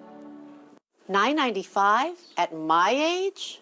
$9.95. No way. $9.95? That's impossible. Hi, I'm Jonathan, a manager here at Colonial Penn Life Insurance Company, to tell you it is possible. If you're age 50 to 85, you can get life insurance with options starting at just $9.95 a month. Okay, Jonathan, I'm listening. Tell me more. Just $9.95 a month for Colonial Penn's #1 most popular whole life insurance plan. There are no health questions to answer, and there are no medical exams to take. Your acceptance is guaranteed. Guaranteed acceptance? I like guarantees. Keep going. And with this plan, your rate is locked in for your lifetime, so it will never go up. Sounds good to me, but at my age, I need the security of knowing it won't get canceled as I get older. This is lifetime coverage as long as you pay your premiums. It can never be canceled. Call now for free information. You'll also get this free beneficiary planner. Use this valuable guide to record your important information and give helpful direction about your final wishes to your loved ones. And it's yours free. It's our way of saying thank you just for calling. So call now. Call 1-800-574-0524 for free information and your free gift. That's 1-800-574-0524. Call now. HomeCourt is a basketball training app, like no other app out there, for any aspiring players who want to, get better. Since I've been using the app, I shot 106,289 shots. It's a little bit above average. One more, knock it down. Hard work beats talent when talent fails to work hard. When Lingy sings that perfect shot, it represents all the shots she has taken to get here. I stalk presidential candidates for a living. We are CNN's eyes and ears on the ground. This moment is unlike any other. On the trail, inside the 2020 primaries, only on HBO Max. Moments of life are special, and suffering from diabetes should not get in the way. US Med's mission is to find ways to make your diabetes more manageable and more comfortable. You deserve to enjoy life without the constant reminder of living with diabetes. If you monitor with 4 or more tests per day, inject insulin 3 or more times per day, or use an insulin pump, you may qualify to receive a continuous glucose monitor, the latest in diabetes technology. A continuous glucose monitor provides blood sugar readings without uncomfortable finger sticks and alerts you real time to potentially harmful spikes in your blood sugar levels. US Med is an approved provider for Medicare and over 500 private insurance companies. If you're a caretaker for someone who suffers from diabetes or have diabetes yourself and meet these conditions, please call our diabetic specialist now to see if you qualify for your continuous glucose monitor. US Med. Better service, better care. The Situation Room with Wolf Blitzer. Up next on CNN. And we're back with our 2020 lead. Any day now, Joe Biden will name his running mate, a critical choice that's likely to make history, with Senator Kamala Harris, former National Security Advisor Susan Rice, and Congresswoman Karen Bass, believed to be among the more serious contenders out of the 11 women who have been vetted. CNN's Jeff Zeleny digs into what's driving Biden's decision. The best vice president America's ever had, Mr. Joe Biden. It was a role Joe Biden loved playing. He's been unafraid to give it to me straight, even if we disagree. In fact, especially when we disagree. As the former vice president enters the final stages of finding a running mate of his own, it's the relationship with Barack Obama that's enlightening and complicating his search. When they left the White House, Obama and Biden were friends and trusted allies. But it didn't start out that way. It was a surprisingly easy bond, even to them. And about 6 months in, the president looked at me and said, "You know, Joe, you know what surprised me? How we've become such good friends." And I said, "Surprised you?" Friends of Biden tell CNN his partnership with Obama offers one of the most instructive guides for how he's making his decision. It's been very orderly. Every one of the women we've interviewed is qualified, and I've narrowed it down. You'll find out shortly. 5 months ago, Biden set the parameters of his search during the final primary debate with Bernie Sanders. I would pick a woman to be my vice president. Since then, aides tell CNN, 11 women have undergone vetting of financial records, personal backgrounds, and medical histories. People close to the search believe California Senator Kamala Harris and former Obama National Security Advisor Susan Rice are among those he's most seriously considering. With steep challenges from coronavirus to the economy awaiting the next president, friends of Biden tell CNN he's intent on finding a governing partner, not simply a campaign one. Yet one moment from the campaign trail still reverberates loudly, when Harris questioned his Senate record and fight against federally mandated busing to desegregate schools. You know, there was a little girl in California who was part of the second class to integrate her public schools, and she was bused to school every day.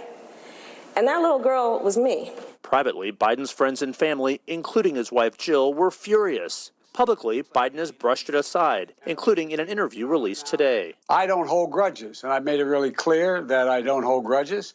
I think it was a debate. It's as simple as that, and she's very much in contention. And that's another lesson from his time with Obama, who in 2007 Biden once referred to as clean and articulate. He apologized and went on to serve alongside the nation's first black president.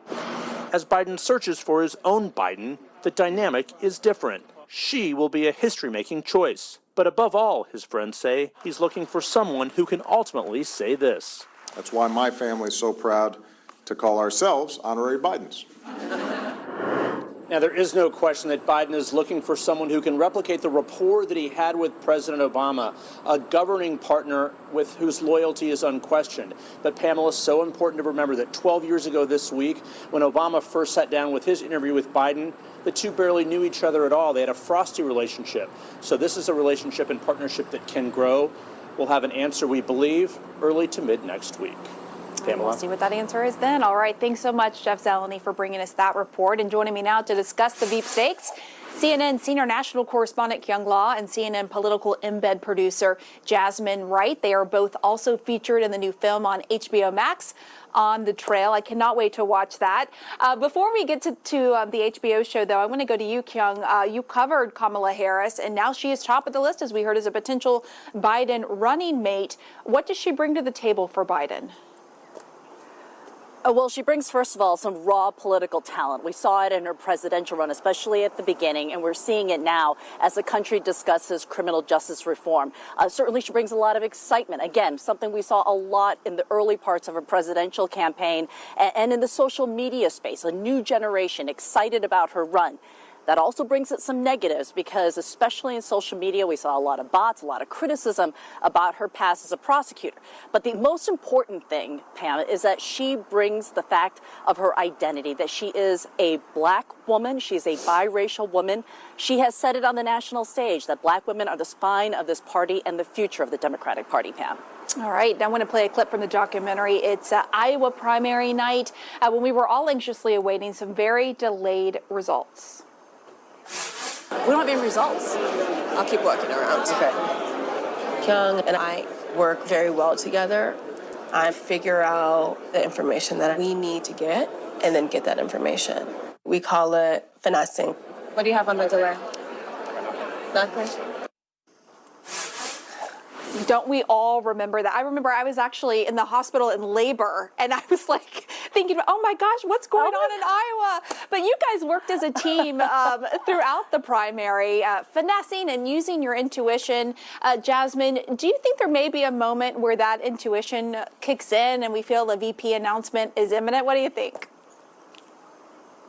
Look, Pam, thank you so much for having me on, but there is no good intuition without good reporting, right? In that moment, in another clip where you see Kyung, kind of tracking Klobuchar's pulling out of the race, that I'm texting her because I'm noticing that we're off schedule. I'm noticing that she did not do a radio interview that morning, which is out of the ordinary for her. I'm noticing all of these things. So that good reporting led to the good intuition to know that things were awry, and she ultimately dropped out that day. And so when we talk about VP, it certainly seems as though a decision is imminent. As Jeff Zeleny said, we can expect it sometime between early to mid next week. But we're not going to know that without that good reporting. And that's one of the reasons why CNN has me here in D.C. tracking the VP candidates and looking forward to that upcoming announcement. It's so true. You have to be a good detective and look at all the little details and put it together. And you both are so great at that. We're going to see it play out in the documentary. You both also speak in the film about being women of color and how that informs your coverage. Why do you think that that's important, particularly in these historic times with a very diverse group of contenders, Young? Especially in this year, Pam. If you look at the latest data from the Center for American Women in Politics, there are nearly 300 women of color running for Congress right now in 2020. So it is, we thought of 2018 as the year of the woman. 2020 is the year of the women of color in many ways, trying to go to Washington. It is 3 times the number of what it was in 2016. So the reporting ranks reflecting what's happening in the diversification of this country. Absolutely. Great to have you both on, Kyung and Jasmine. Thank you both, and be sure to catch them and many of our talented colleagues in this new documentary, On the Trail, Inside the 2020 Primaries, streaming now on HBO Max. And be sure to follow me on Twitter at Pamela Brown CNN or tweet the show at The Lead CNN. I'm Pamela Brown in for Jake Tapper, and our coverage on CNN continues right now.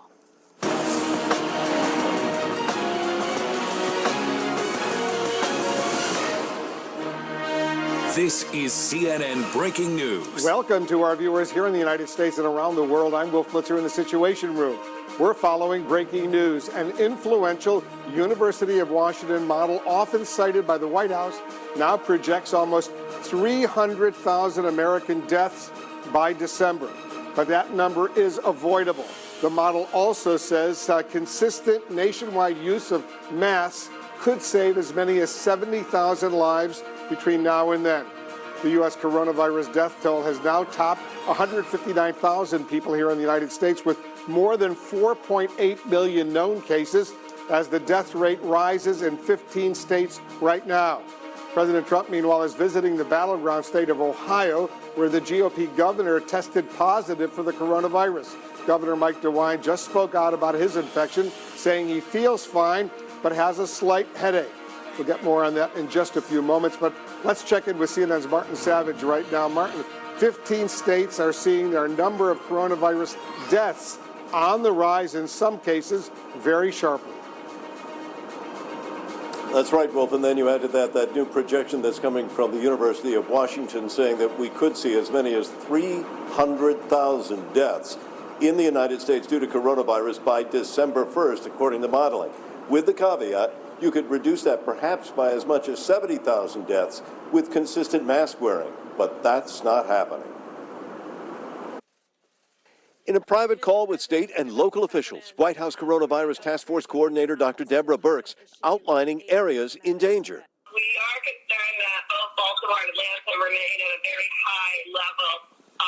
Kansas City, Portland, Omaha, of course, what we talked about in the Central Valley. Experts worry about the percentage of positive test results in the country, on the rise in 33 states. This is a predictor of trouble ahead. The nation's top infectious disease expert, Dr. Anthony Fauci, warning even a small uptick, a fraction of a percent, is a problem. It's a clear indication that you are getting an uptick in cases, which inevitably, as we've seen in the southern states, leads to surges, and then you get hospitalizations, and then you get deaths. Louisiana and Mississippi top the list of states with the highest per capita rate. Dr. Fauci says it's still possible to get coronavirus down to manageable levels by the November election if people do the right things, like wear masks. Across the country, states, cities, even sports are cracking down on people doing the wrong things. New York City setting up checkpoints at some bridges and tunnels to screen visitors coming from hotspot locations. The governor of Rhode Island is asking residents to report people gathering in large numbers, not wearing masks. And in Los Angeles County, where infections among young people 18 to 29 have nearly quadrupled since June, the mayor of Los Angeles is authorizing the city to shut off water and power to properties where big parties are held. Health officials are appealing to young people to be the solution, not the problem. Don't be the weak link in the chain. Be a very strong part of the chain of ultimately getting us down. Young people returning to school are also a new concern. In Corinth, Mississippi, where school started last week, this week, 6 students and a staff member have tested positive, forcing more than 100 students into quarantine.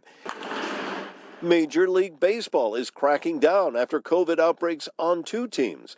New rules threaten players with suspension for failing to wear a mask at all times when not on the field. When on the road, players and coaches have to get permission before leaving their hotel. And college football could face its own challenges. I think it's going to be very dependent upon what we do as Americans. You know, the trend lines right now, of course, are very challenging. In some parts of the country, they're awful.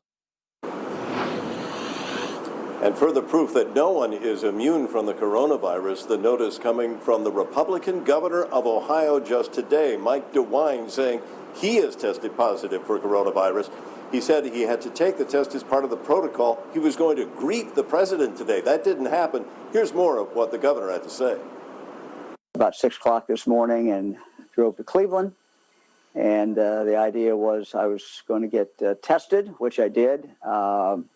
Everyone who sees the president is tested. So I was tested. I went from there to the airport. And when I got to the airport, found out shortly thereafter that I had tested positive. So that was a big surprise. I feel fine. Have a headache. But you know, I get a lot of headaches throughout my life, so a headache is not anything that unusual. So besides that, I feel well. Wolf, Governor DeWine was apparently so shocked he decided to take a second coronavirus test. He's still awaiting the results on that one. Wolf? We wish him, of course, a very, very speedy recovery. He also did say he has asthma, which of course is an underlying condition, and hopefully it's not going to cause him any serious problems as a result of testing positive for coronavirus. Martin Savage, thank you very much. Let's go to the White House right now. Our chief White House correspondent, Jim Acosta, is joining us. Jim, President Trump sees what many experts say is an unrealistic timeline right now for a desperately needed coronavirus vaccine. That's right, Wolf. And President Trump appears to be tying his re-election hopes to the release of a coronavirus vaccine, saying today he wants to have COVID-19 shots ready by November 3rd. As in Election Day, the president is standing by his false statement, by the way, that children are virtually immune from the coronavirus, even though that's not true, as Mr. Trump learned after being fact-checked by both Twitter and Facebook. President Trump appears to have a target date for the release of a coronavirus vaccine that just so happens to fall on November 3rd, Election Day. Sooner than November 3rd? Oh, I think in some cases, yes, possible before, but right around that time. Even though top health experts have cautioned there is no guarantee a vaccine will be ready by November, the president reiterated that goal to reporters while insisting the timeline has nothing to do with his re-election bid. I believe we'll have the vaccine before the end of the year, certainly, but around that date, yes, I think so. But I'm not doing that. I'm doing it not for the election. I want it fast because I want to save a lot of lives. The president was also asked if he stands by his tone-deaf comment about the COVID-19 death toll in the U.S., that it is what it is. Nobody can do what I've done in terms of all of the things that we're doing to combat this horrible disease that never should have been sent to us. Mr. Trump is asking Americans to trust his leadership on the pandemic, despite his false claim that children are, quote, almost immune from the virus. What evidence have you seen about children being immune from this virus? All you have to do is read the newspapers or read the medical reports. But that's not true. When that remark to Fox News... If you look at children are almost, and I would almost say definitely, but almost immune from this disease. Was later posted on social media by the Trump campaign. Both Twitter and Facebook blocked it. Twitter removed the message, saying this tweet violated its rules. Top administration health expert Dr. Anthony Fauci warned children can contract the virus and pass it along to vulnerable family members. That's the message we've got to get to young people, because obviously they're not doing anything deliberately or maliciously, but what they're doing is inadvertently they're propagating the outbreak. The president almost came in close contact with the virus as Ohio GOP Governor Mike DeWine tested positive for COVID-19 and had to suddenly sit out an event with Mr. Trump. And we want to wish him the best. He'll be fine. I guess he's going for a secondary test. The president is shifting to campaign mode, attacking mail-in voting, tweeting, "How can voters be sending in ballots starting in some cases 1 month before the first presidential debate? Move the first debate up." Mr. Trump is attacking Joe Biden, accusing the former vice president of somehow hurting God. Take away your guns, destroy your Second Amendment, no religion, no anything, hurt the Bible, hurt God. He's against God. The Biden campaign jabbed back, noting the administration's violent clearing of Lafayette Park for the president's photo op last June. Biden says he will use the debates to push back. I mean, I'm so forward-looking to have an opportunity to sit with the president or stand with the president in debates. There are going to be plenty of time. Now, the president told reporters he's running out of patience waiting for a new coronavirus relief bill and claims he's instructed his aides to start drafting executive actions that will extend enhanced unemployment benefits for Americans who are struggling to find work. The president also, we should point out, just wrapped up a speech in Ohio in what was billed as a White House event by aides here in the West Wing. But the president repeatedly at this event attacked Joe Biden, saying the former vice president often says the wrong thing. This was after Mr. Trump pronounced Thailand as Thailand. Wolf? That's awkward indeed. I guess the president does know that Joe Biden is a devout Catholic at the same time. That's right. Clearly, he believes in God. All right, Jim Acosta, thank you very much. Let's get some more on all of this. Our chief medical correspondent, Dr. Sanjay Gupta, is joining us. Sanjay, this new model from the IHME projects that the death toll will reach nearly 300,000 people by December 1st, but it also suggests that if 95% of the American public, when they left their homes, were to wear masks, that would save nearly 70,000 American lives. This is a major warning to the American public. Go out there and wear a mask. Yeah, I mean, it's trying to give an objective sort of number now to the value of wearing masks. I mean, we know that it's good. We know that it can decrease transmission. Talking about that for months. What this model is doing is saying, here's how much of a difference it could make. You know, if you look at the original number, Wolf, I mean, you know, it suggests, because that's 4 months away, it suggests that the numbers of deaths per day are going to get worse, is what this IHME model is suggesting. But as you point out, can come significantly down if the country's wearing masks. Yeah, yesterday we just checked, 1,388 Americans died. Almost 1,400 Americans died just yesterday. Almost every day in recent days, more than 1,000 Americans have continued to die. And if it goes on like this before there's a vaccine or some sort of therapeutic, a lot more Americans clearly are going to die. Sanjay, the team behind this model says the country right now, though, is riding a roller coaster where people take the virus more seriously, but then people let down their guard. The cycle continues. How do you combat that? Well, I mean, first of all, you see this situation where places sort of redline, hospitals become overwhelmed, people become quite panicked, understandably, and then there's some change. You know, maybe improved mask wearing, improved physical distancing, all those sorts of things. I mean, what we have to say is there's areas of the country right now that are saying, hey, look, we're good, we dodged this isn't going to affect us. They've got to look at what's happened, you know, in other places, the Northeast, now the South where I am, and say, okay, well, if that happened there's no reason it can't happen here, so let's be super vigilant. I mean, the message remains the same. It's just you're going to learn the lesson. It's just a question of when do you learn it, after things have gone very badly already or before? You know, Governor DeWine of Ohio, and we just heard him, and we're sad to hear that he tested positive for coronavirus earlier this morning. He was tested as part of a protocol. Everyone who meets the president is tested for coronavirus, the president visiting Ohio today. So what does this say about the overall safety of the president's continued travel? What happens if someone meeting the president has a false negative on one of these tests? And there are plenty of false negatives, as we all know, false positives at the same time.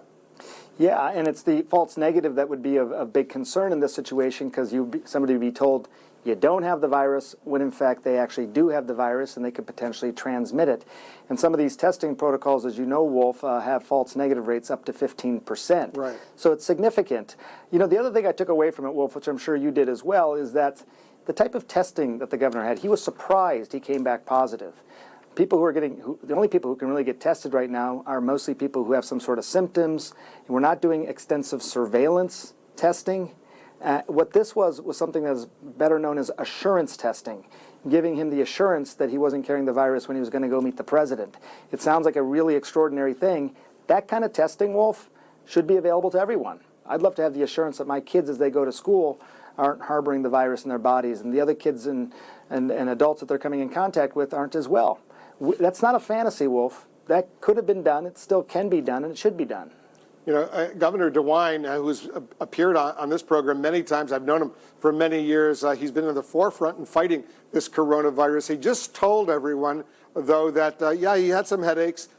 He was worried a little bit about his headaches, but he's had a lot of headaches over the years, wasn't too worried. But he also did say that he has asthma.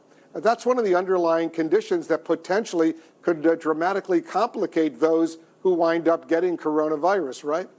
That's right. I mean, there are certain, you know, we've been able to identify certain things that increase your risk for certain. Age is one of them, and then these pre-existing conditions. So he may need to be monitored, you know, a little bit more carefully, which he probably would be anyways as governor.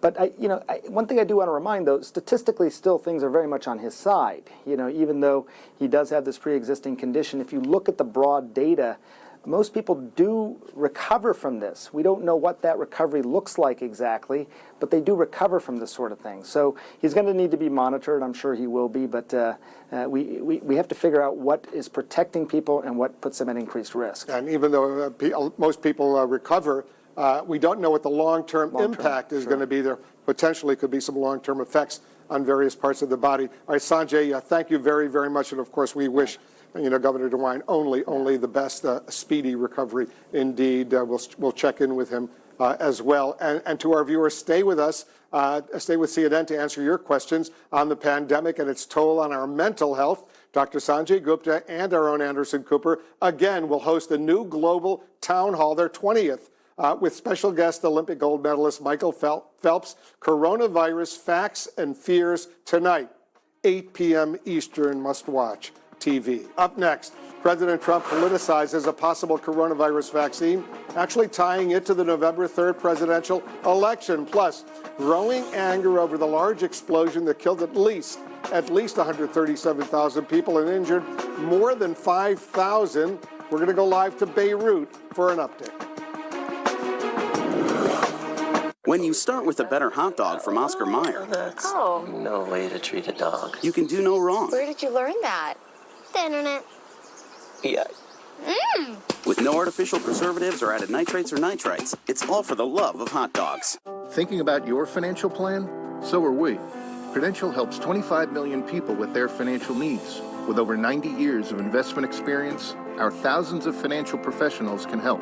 Go to Prudential.com or talk to an advisor.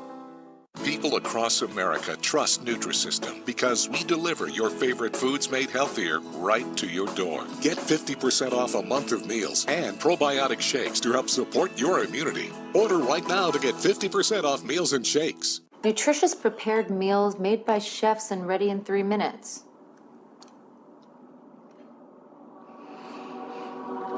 We don't have to cook anymore. We don't have to cook anymore? Go to Freshly.com today. My name is April, and I am a caregiver. I've been with Nell now for 2.5 years, and I just feel like I am making a difference in her life. I know how much her family relies on me being there. It's about the bond that we form. At Care.com, you can find the senior care help your family needs. Search from lots of local caregivers with profiles, reviews, and more. It costs less than you think. At 98 years old, she's enjoying her life. Find the help you need. Care.com. If you suffer from muscle cramps in your legs and feet, TheraWorks Relief can help.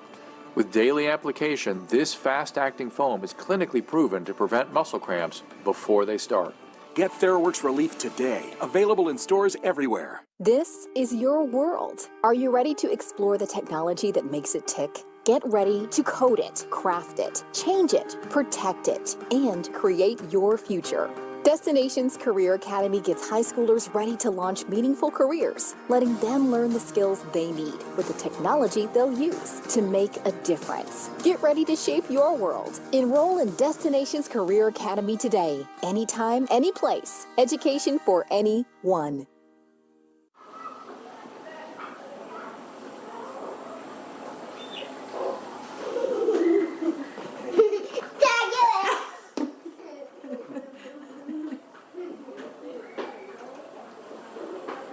America's biopharmaceutical companies have one very important thing in common: a common enemy. We're making great progress because we're collaborating in ways that we've never done before. In a matter of weeks, we've progressed from potential treatments to antibodies and antivirals that have shown positive results. To several promising vaccine candidates. Because science is how we get back to normal.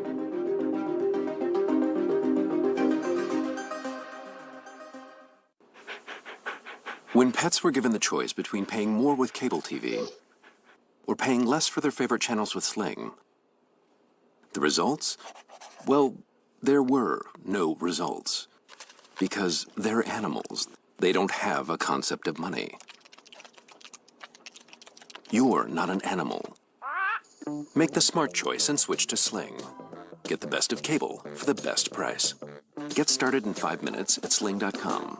This is PillPack. Every day I have to remember to take my medication. And I hate walking around with all of this in my purse.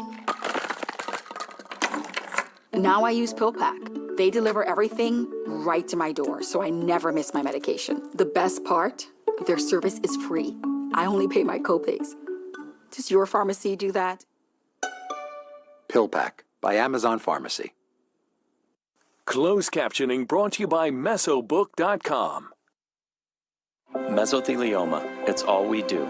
With 9 offices across the country, let us come meet with you.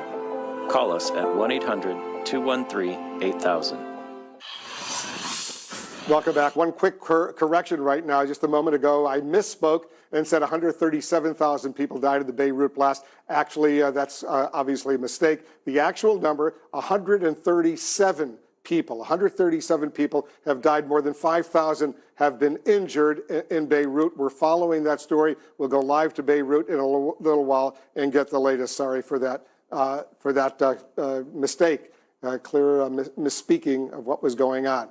We're also following multiple breaking stories right now, including President Trump's visit to Ohio. The president is hinting there may be a coronavirus vaccine in time for the November 3rd presidential election here in the United States. So let's discuss the mix of politics and science that we're seeing and hearing right now. Joining us, two experts, President Obama's former senior advisor, David Axelrod, and former U.S. Surgeon General Dr. Vivek Murthy, who's been also advising the Biden campaign. Dr. Murthy, the president suggested we could see that successful vaccine by Election Day, that it wouldn't hurt his chances against Joe Biden. You're the former Surgeon General. What's your reaction to that kind of projection and the apparent politicization of such an important issue? Well, thanks, Wolf. It's good to be with you today.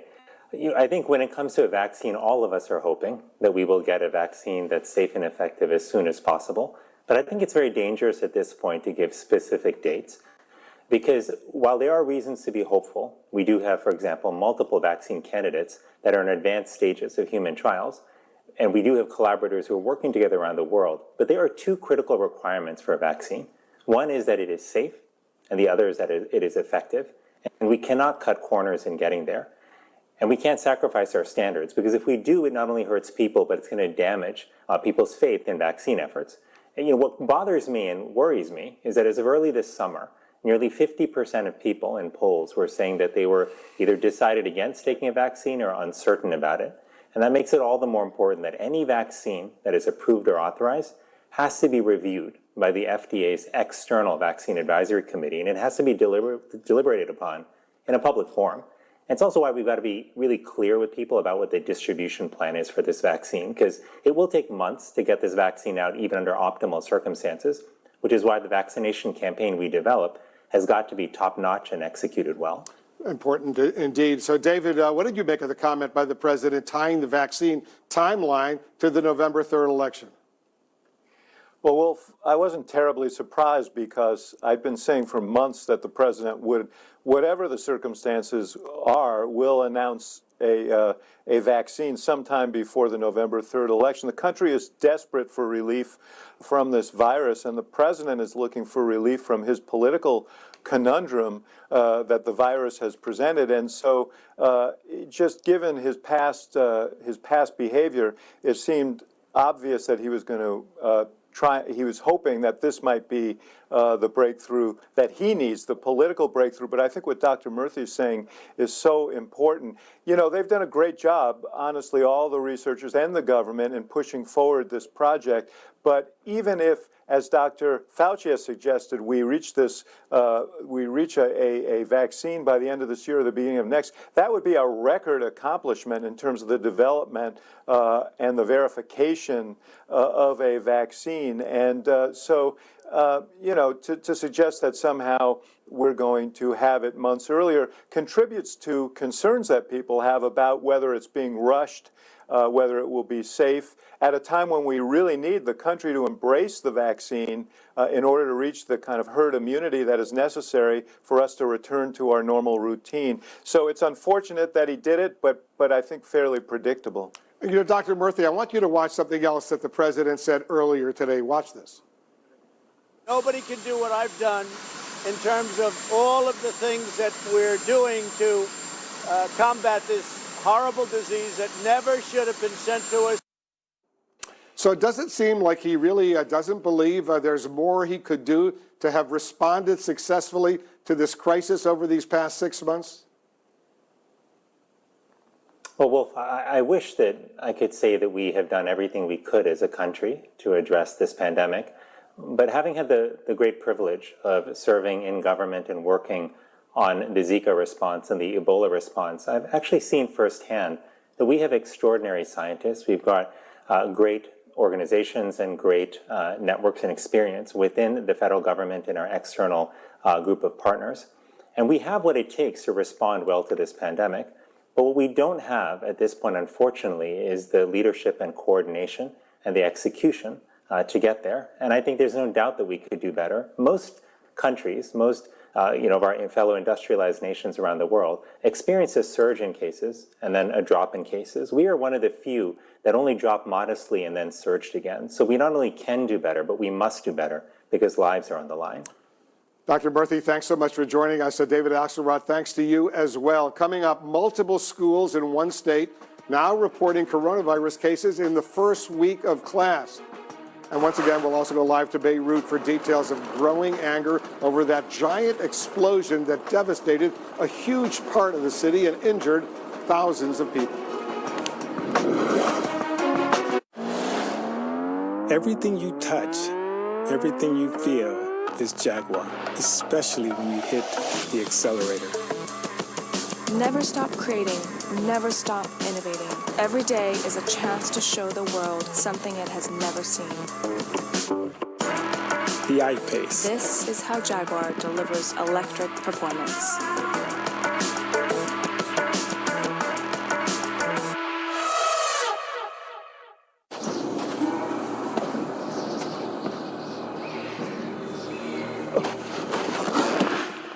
Water?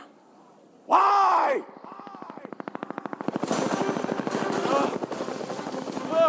Incoming! I'm safe! Ryan? No, I'm good. I'm gonna walk. Let's go! Water tastes like, well, water. So we fixed it. Neo. Have you wanted to speak a new language, but thought it would be too difficult? Then try Babbel. Babbel starts by teaching you words and phrases that gradually get more complex. Soon, you're practicing short conversations. So in 15 minutes a day, you'll be speaking a new language in a few weeks. Babbel works because it's built around real life. It teaches you everyday practical conversations that you will actually use. Babbel, language for life. Try it free at Babbel.com.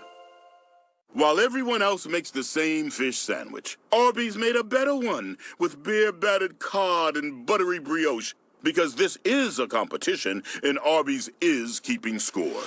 Arby's, we have the meats. Our paths aren't all the same. We have different perspectives on the best way forward. But on issues that matter, like climate change, we're more alike than we think. We want cleaner solutions, and that means working with each other. So the innovators in America's natural gas and oil companies have teamed up with the country's brightest minds and reduced carbon emission levels to the lowest in a generation. Let's make tomorrow better together. I would always try and kind of hide my face because you could see my spots. Stop suffering from melasma with Muesli Face RX. The spot cream is 10 times more potent than over-the-counter and prescription alternatives. Nothing has worked until Muesli. This year, the Alzheimer's Association Walk to End Alzheimer's is everywhere. On every sidewalk, track, and trail across this country. All of us are raising funds for one goal: a world without Alzheimer's and all other dementia.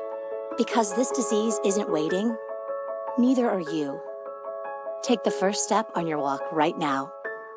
Go to alz.org/walk. Since you're heading off to school, I got you this Brita. Dad, I just got a Zero Water. But we always use Brita. Its 2-stage filter doesn't compare to Zero Water's 5-stage. This meter shows how much stuff or dissolved solids gets left behind. Our tap water is 220. Ooh. Brita is 110. Seriously? But Zero Water... Let me guess. 0? Yep, that's how I know that it is the purest tasting water. I need to find the receipt for that. Oh yeah, you do.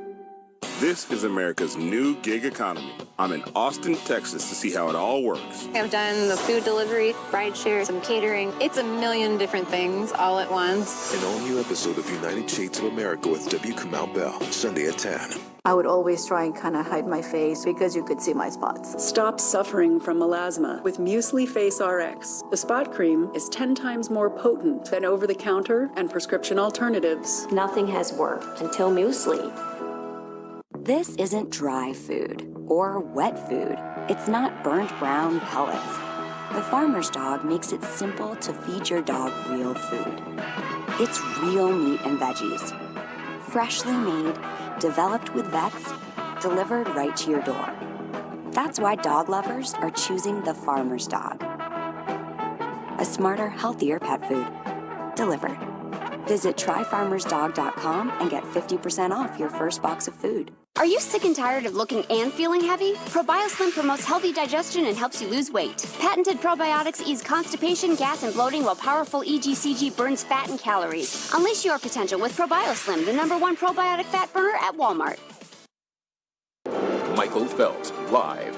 Coronavirus Facts and Fears, tonight at 8. There's breaking news out of Texas right now, where new numbers just released show the state's coronavirus positivity rate up for a 5th day in a row.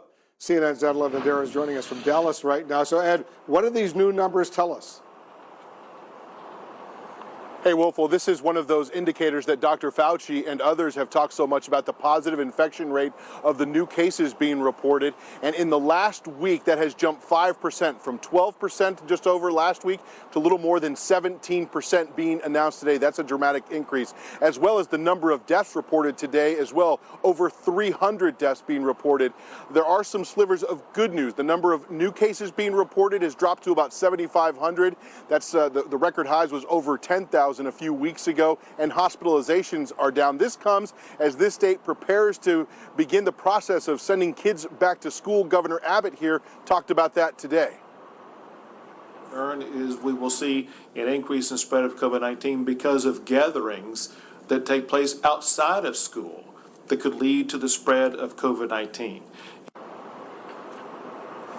But, Wolf, I can also tell you that there is a great deal of concern, not just about the virus spreading outside of the classroom, but still many parents and teachers, administrators worried about what that dynamic is going to be like inside the classroom, no matter how many precautions are taken. Wolf? All right, Ed, thank you. Ed Lavendera in Dallas for us. Let's go to Georgia right now, where multiple schools have reported coronavirus cases in just the first week of classes. Diane Gallagher is joining us from Atlanta right now. It sounds, Diane, like a very rough start, at least for some of these schools where you are. Yeah, Wolf, and this is something that the districts themselves said that they expected would happen, to see some positive cases when they first came back to school. But we're not even done with the first week here in many of these districts, and we already have multiple children who are home being quarantined because of exposure. I just got off the phone this afternoon with the superintendent of Columbia County School District. That's up in the northeastern part of the state. They have 4 positive cases from the first day of school at 3 different high schools. Now, they did put measures in effect to try and stop this from happening. They went to a A-B schedule, so fewer students would be in the halls. They're making their students wear masks in middle school and high school when they're transitioning classes, when they're in public areas or they can't social distance. And they have had to send students who came in contact with those positive cases home to quarantine.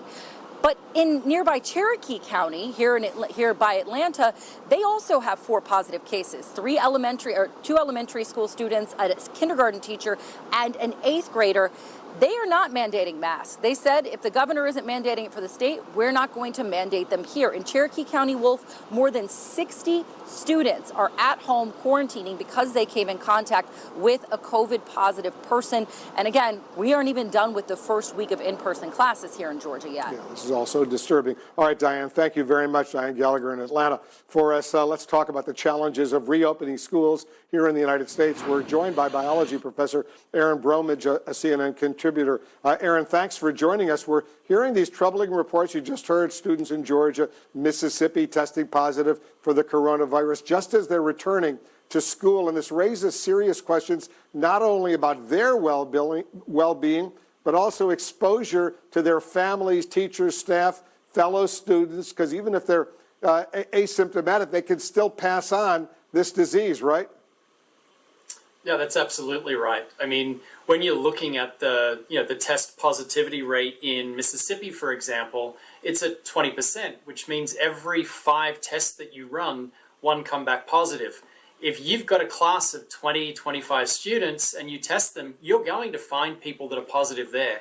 So what we're going to see is, because community transmission is so high and the school is just a melting pot of people coming together, we're just going to see rolling closure after rolling closure right throughout this school year as a new person tests positive, and then everybody in that classroom needs to go home and quarantine for 14 days. So that's not even to mention the risk that it's going to face to the teachers that are in there.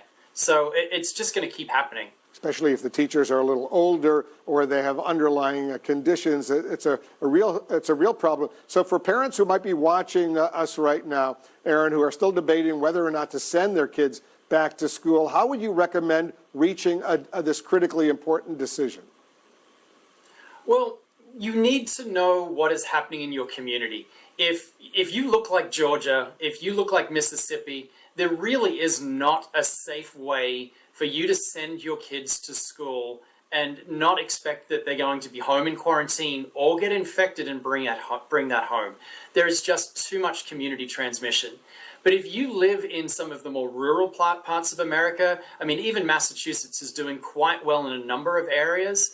The community transmission rate here is very low. So being low, that makes school openings a lower risk. But then parents must be asking, what is my school doing or requiring to limit the chances of infection spreading, of this virus spreading inside the school? How are they protecting our children? How are their staff and faculty being protected? And those things need to look like, are they improving ventilation? Are they improving filtration?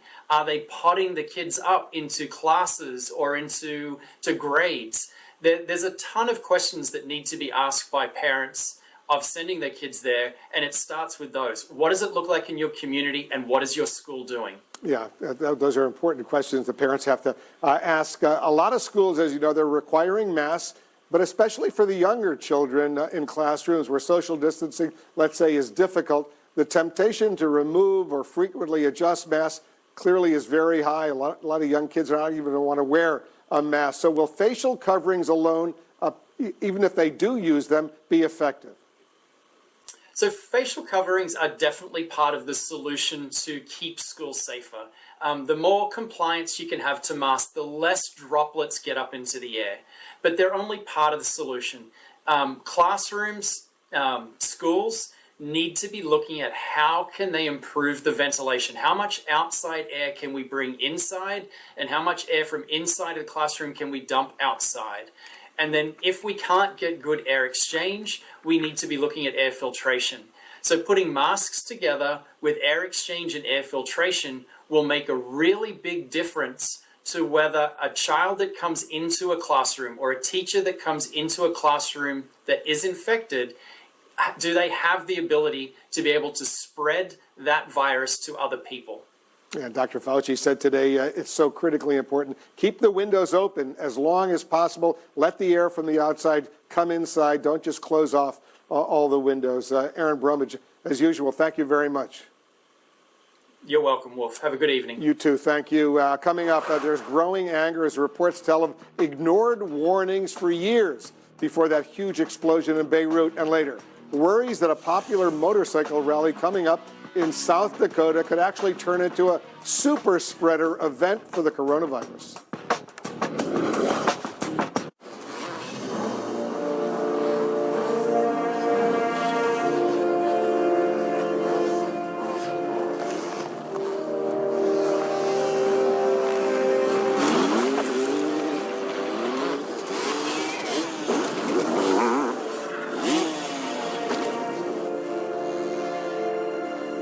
To see him in the wild like this. For those who were born to ride, there's Progressive. It was 1961 when Nellie Young lost her devoted husband. Without him, things were tough. Her last option was to sell her home, but her home meant everything to her. Her husband had been a high school football coach, and it turned out one of his former players came up with an answer. A loan created just for older homeowners. And pretty soon, Nellie Young had one of the first reverse mortgages. Discover if a reverse mortgage loan is right for you. Use it to eliminate monthly mortgage payments and increase cash flow. Create an emergency fund, preserve retirement savings, and more.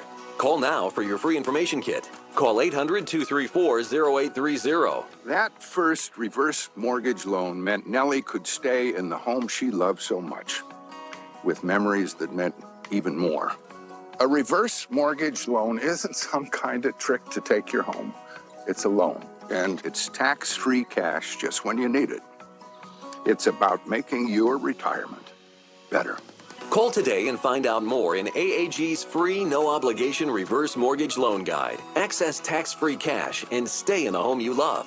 Of course, you can use it to pay some bills, cover medical costs, update or repair your home, but best of all, It eliminates those monthly mortgage payments, so you get more cash in your pocket every month.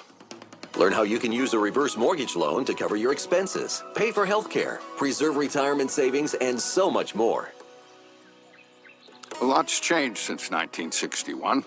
Since then, over 1 million older Americans have used a reverse mortgage loan to finance their retirement.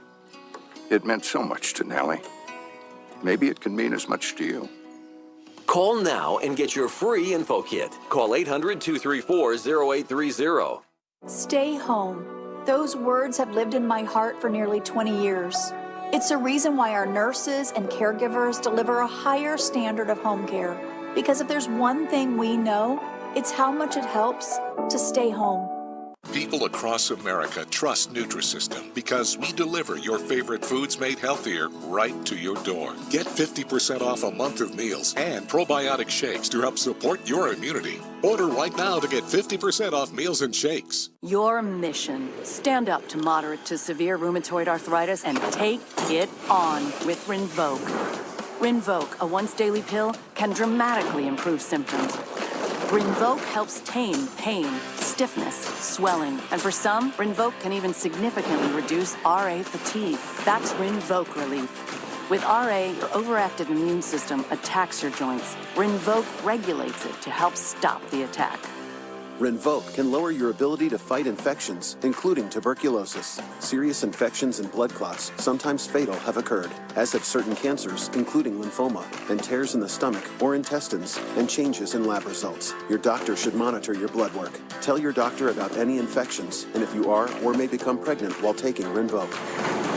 Take on RA. Talk to your rheumatologist about Rinvoq relief. Rinvoq. Make it your mission. If you can't afford your medicine, AbbVie may be able to help.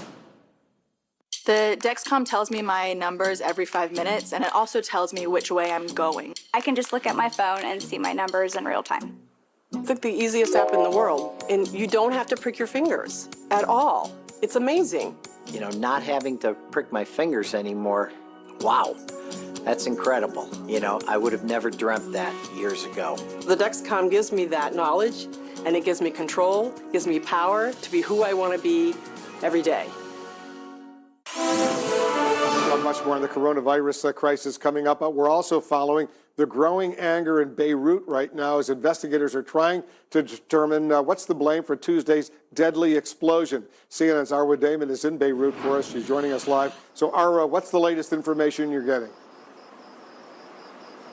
Well, Wolf, we do have some new video that emerged that confirms that there were smaller explosions and a large fire raging before that massive blast that so devastated this city. The Lebanese government says that it has detained 16 employees of the Beirut port, and this is after information emerged from court documents that bureaucratic holdups for years is what kept this highly volatile compound from being moved to a safer location. The cleanup effort in the streets is underway. You have an army of volunteers down there. You also had the country's first visit from a foreign leader. Emmanuel Macron was here.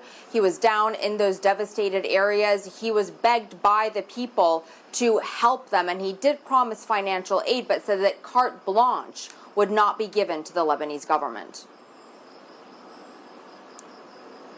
You know, Arwa, I know you're also finding a lot of people in Beirut with truly amazing stories of survival and their videos. Give us a few examples. Yeah, there's so many of these striking videos out there, Wolf, and some of them, like this one you're about to see with a nanny and 3 children by a window. I mean, you look at these videos and it's hard to believe that these people survived. They were so lucky. In this particular video, they're standing at the window, and it seems like maybe they're looking at the first blast when that second one comes in and just takes out the window entirely. You see the nanny huddling, trying to protect 2 of the children, and then trying to pull the third one in as well to shield them as best as she can with her body. There's another video that has done the circles on the internet that is of a bride, and she's standing outside. The videographer is taking footage of her. This is meant to be, you know, presumably the happiest day of this woman's life, and then all of a sudden you see that shockwave coming through, that shockwave, Wolf, that so altered the lives of so many in this city. Yeah, so awful indeed. Our hearts go out to all the people of Beirut. What a terrible situation. Arwa Damon, be careful over there. We'll stay in close touch with you as well. Coming up, a motorcycle rally expected to draw, get this, 250,000 people to one South Dakota town. Health officials now fear it will be a coronavirus super spreader event. We'll have details. Plus, my interview with the director of the National Institutes of Health, Dr. Francis Collins. He's standing by live.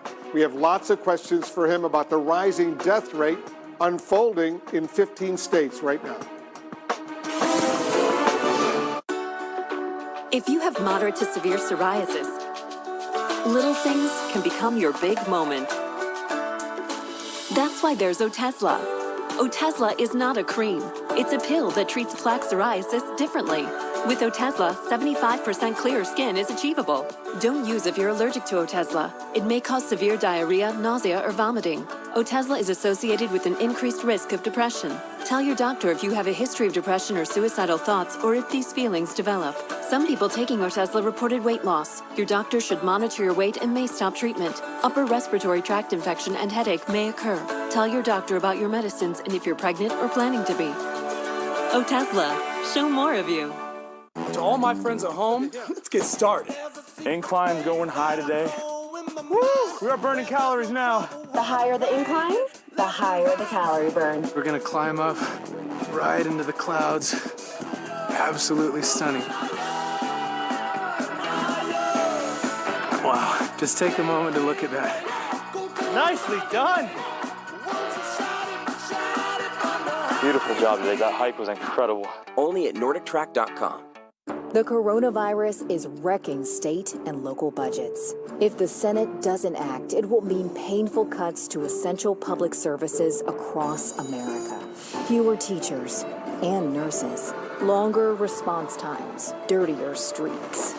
But some say our states should just go bankrupt. Text FUND to 237-263 to tell Congress to fund our essential public services. AFSCME is responsible for the content of this ad. I have something to show you so that you can save money. I saw in a YouTube video, they use this extension called Honey. And you can put it in to your browser, add extension, there it is. It automatically searches for all the best coupons on the internet. Hey, there's Coney right there. Boom, there you go. There's your coupon. Oh my gosh. Oh! This is fun. Get Honey for free at joinhoney.com/save. This is Kate. She always wanted her smile to shine. Now she uses a capful of TheraBreath Healthy Smile Oral Rinse to give her the healthy, sparkly smile she always wanted. TheraBreath. It's a better mouthwash at Walmart, Target, and other fine stores. If something happened to you, what would happen to them? Their home, their education, their future. You need life insurance, and chances are SelectQuote can help you get it for less than $1 a day. SelectQuote found Jacob 40, a $500,000 policy for only $19 a month. And SelectQuote found his wife Wendy, a $500,000 policy for only $17 a month. Our secret? At SelectQuote, we aggressively comparison shop highly rated companies to find you the company with the best rates. We found Gary, 35, a $1 million policy for only $22 a month. Why pay more? Give your family the security they need at a price you can afford. Call 1-800-711-4754 or go to SelectQuote.com now and get the insurance your family needs. At a price you can afford. SelectQuote. We shop, you save. Hey, I'm Anderson Cooper. I'm excited to let you know that my digital show Full Circle is back. You can watch every Monday, Tuesday, and Friday, 6 p.m. live, Eastern Time, or anytime on demand. And to make sure you never miss a show, you can get alerts on every episode via the CNN app. I'll see you then. I sweat profusely from my armpits. Not just a little, a lot. As soon as I put on a nice dress shirt, it's instantly wet. I sweated right through my tuxedo at my wedding. That was embarrassing. I found something that worked, and that is carpet. I love carpet. It's the only thing that's ever worked for me. Now I don't sweat. I have freedom again, and it feels fantastic. Stand up to sweat in any part of the body, without expensive treatments, injections, or prescriptions. Try it today at mycarpe.com with limited time free shipping.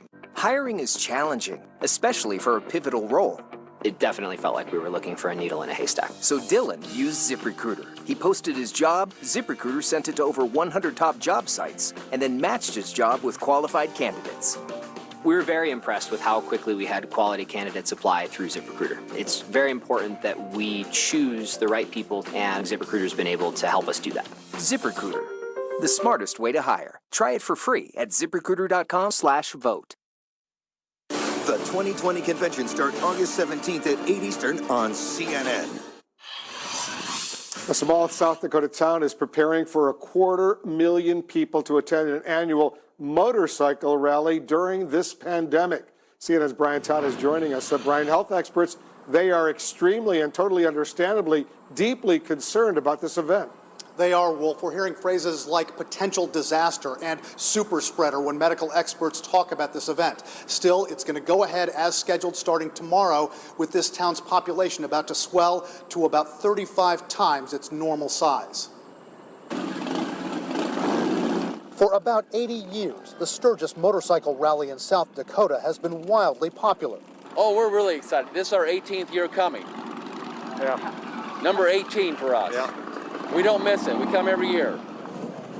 About 500,000 people showed up last year, and despite fears that it will be a super spreader for coronavirus this year, some 250,000 are expected to pack the small town of Sturgis when the rally gets underway this weekend. We cannot stop people from coming. South Dakota's been a free state through this whole process, and we've had tremendous amount of visitors already. Sturgis's mayor says town officials are asking people to distance, to maintain hygiene, to act responsibly, but they're not requiring rallygoers to wear masks. An official from nearby Rapid City, who's pleaded fruitlessly for this year's Sturgis rally to be canceled, is at her wit's end. They're not going to be able to handle any kind of social distancing. There's a significant amount of alcohol involved. It's a huge party. They can infect our Native American population, our law enforcement, potentially our bar staff, our tourist attractions, our hotels, our motels, and even our grocery stores. One infectious disease expert says the probability of an outbreak stemming from the Sturgis rally is, quote, very high. I'm not worried about the rally itself. I'm worried about the parties and the other things that are going to happen after the rally. So I think because of that, I'm quite concerned that this event could potentially be a disaster. There could be not only a lot of transmission there, but a lot of people can get infected there and go back to their home states and their home cities and take the virus over there. Concerts will be held just about every night during the more than week-long rally. More opportunities for transmission. A recent survey of Sturgis residents showed 60% of them did not want the event held this year. Town officials say it was a tough decision, but they went ahead and approved it anyway, possibly because, according to many estimates, the rally brings in hundreds of millions of dollars of revenue. This could be one of the largest mass gatherings in the entire country during the pandemic. Experts say these events simply have to stop for now. Any very large events like this one should be canceled this year. I think it's, again, you say we've held this for the last 80 years. Well, we haven't had a pandemic like this one in the last 100 years. Now, South Dakota has had one of the lowest overall tallies of coronavirus cases in the entire country, but that local city council president who we spoke to points out they recently had an outbreak at a church camp about 50 miles from Sturgis that infected more than 90 people. There's a large state fair scheduled for right after the motorcycle rally. Then there's the Labor Day holiday, then schools are back. She calls it all a sequence of insanity. Wolf? All right, well, let's hope for the best, but people are going to be coming in from all over the country to Sturgis for this. All right, Brian Todd, thank you very much. There's more breaking news here in the Situation Room. A new projection just released now says the U.S. death toll will almost double by December 1st, but that simply wearing masks could save tens of thousands of American lives. We'll be right back. Your bank can be virtually any place you are. You can deposit checks from here, and you can see your transactions and check your balance from here, and pay bills from here. Because your bank isn't just one place. It's virtually any place you are. Just download and use the Chase mobile app. Visit chase.com/mobile. CoQ10 is the #1 cardiologist-recommended heart health supplement for people taking cholesterol-lowering statin drugs. I recommend Cunol CoQ10 because it has 3 times better absorption than regular CoQ10. Cunol is the brand I trust. We've all got something in our closet we can sell. Jeans you don't love, sneakers not your style anymore, jacket that's just not your color. Well, on Poshmark, you can put them up for sale in seconds. Just take a photo, set your price, and turn your closet into cash. Buy and sell from home with the Poshmark app. I remember that feeling of being back, being able to go back out and do all the things that I wouldn't or couldn't do before. Once you get your new teeth, it's like opening up a whole new world. After the dental implant procedure, I've seen patients change almost immediately. I feel great. I feel confident. Don't put it off because it doesn't have to be that way.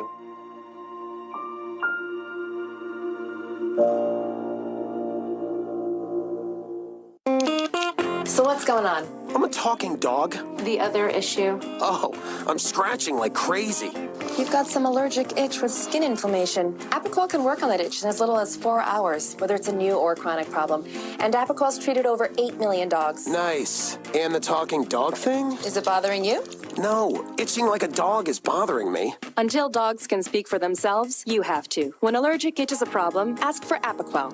Apoquel is for the control of itch associated with allergic dermatitis and the control of atopic dermatitis in dogs. Do not use Apoquel in dogs less than 12 months old or those with serious infections. Apoquel may increase the chance of developing serious infections and may cause existing parasitic skin infestations or pre-existing cancers to worsen. Do not use in breeding, pregnant, or lactating dogs. Most common side effects are vomiting and diarrhea. Feeling better? I'm speechless. Thanks for the Apoquel. Aw, that's what friends are for. Ask your veterinarian for Apoquel. Next to you, Apoquel is a dog's best friend. Struggling to clean tough messes with wipes? Try Mr. Clean Magic Eraser Sheets. Just wet, squeeze, and erase icky messes in microwaves. And on stovetops. For an amazing clean, get the power of Mr. Clean Magic Eraser in disposable sheets. What stands behind the yard sign of an ADT home? It's your world, safer and more secure against the unknown and unimaginable. With tested, trusted, 24/7 protection and a system we help you customize with video doorbells, indoor and outdoor cameras, locks and lights, carbon monoxide detection, and fire and smoke alarms. Now, get our lowest rate for fast response monitoring starting at just $28.99 a month, about $1 a day for ADT. Call 1-800-ADT ASAP. Whoa, whoa. We need to be 6 feet apart when we argue. This is the closest we've been in years.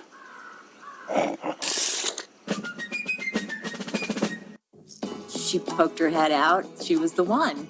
Her siblings were kind of bullying her a little bit. And now I realize it was probably because she was deaf. I decided that we were going to be a team. I was going to be her ears for her as much as I could. This dog is my heart. I want her to live the happiest life that she could have. Investing the time and the money to make sure she gets the best food is an easy investment for me to make. I had been cooking for her for almost a year and a half. Since we have Farmer's Dog, it's made my life so much simpler, and Roxy loves it. It comes in these convenient little packs that you can tuck into your freezer. If my friends have dogs, I'm like, I found this amazing service, and they deliver this dog food that's completely better than what I can cook. I want her to have a really long and healthy life. Farmer's Dog is a good answer for that.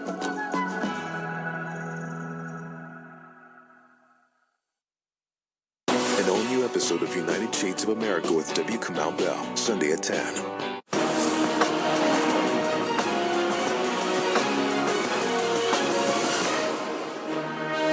This is CNN Breaking News. We want to welcome our viewers here in the United States and around the world. I'm Wolf Blitzer in the Situation Room. We're following breaking news. Tonight, a key model projects the U.S. death toll from the coronavirus will almost double by December 1st, hitting nearly 300,000.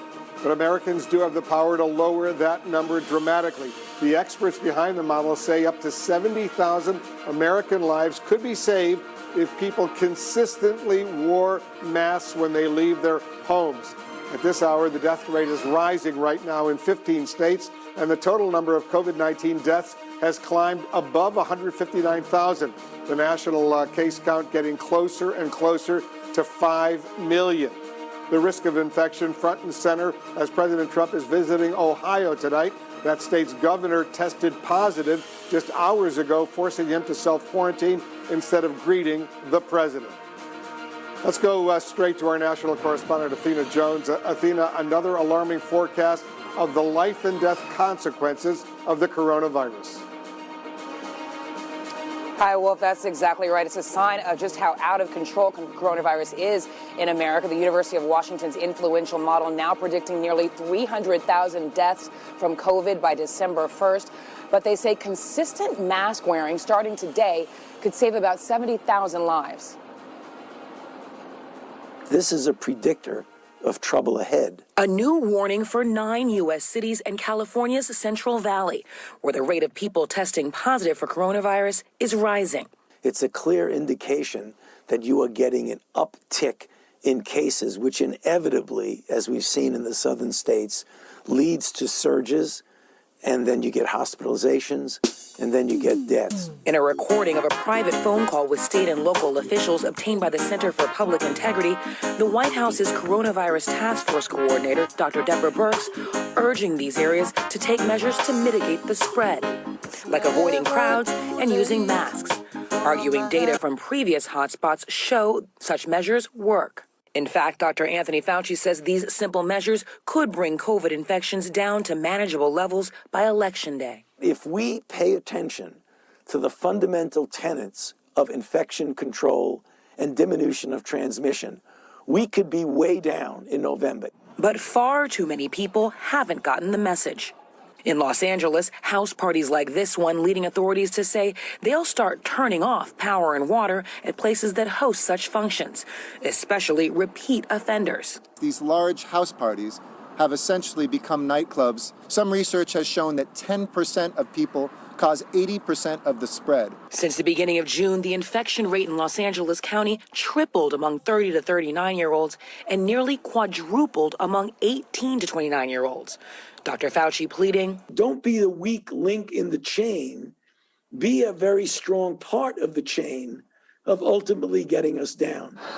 In a stunning move at the town of Sturgis, South Dakota, preparing to host a motorcycle rally expected to draw hundreds of thousands of people. No masks required. We want to stress personal responsibility to our visitors and our residents as this gathering moves forward. While new infections are steady or falling in all but 3 states, it isn't all good news. Mississippi reporting the highest COVID test positivity rate in the country at nearly 26%, while Louisiana has the most cases per capita. And with testing rates falling off, these positive trends likely don't show the whole picture.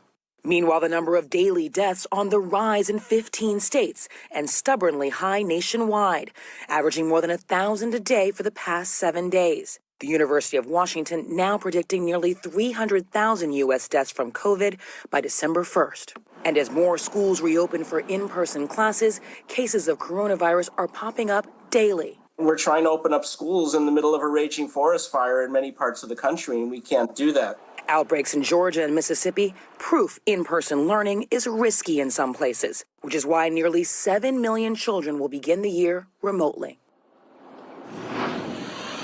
And one more thing, Ohio Governor Mike DeWine has now tested positive for coronavirus. He found out because he had been planning to greet the president on the tarmac in Cleveland. Here's more from the governor. About 6 o'clock this morning and drove to Cleveland. And the idea was I was going to get tested, which I did. Everyone who sees the president is tested. So I was tested. I went from there to the airport. And when I got to the airport, found out shortly thereafter that I had tested positive. So that was a big surprise. I feel fine. Have a headache. But I get a lot of headaches throughout my life, so a headache is not anything that unusual. So besides that, I feel well. Now, Governor DeWine doesn't sound particularly worried, but I should note that he did tell reporters that he has asthma. It's the kind of underlying condition that could cause concern. Wolf? We wish him only the best, a very speedy recovery. Athena, thank you very much. Also tonight, President Trump is in the key battleground state of Ohio. He's trying new ways to defend his handling of the coronavirus pandemic and trying to improve his flagging poll numbers. The Ohio governor's positive test for coronavirus probably did not help. Let's get some more from our chief White House correspondent, Jim Acosta. Jim, the president suggested a new timetable for a coronavirus vaccine that's very ambitious and potentially very self-serving.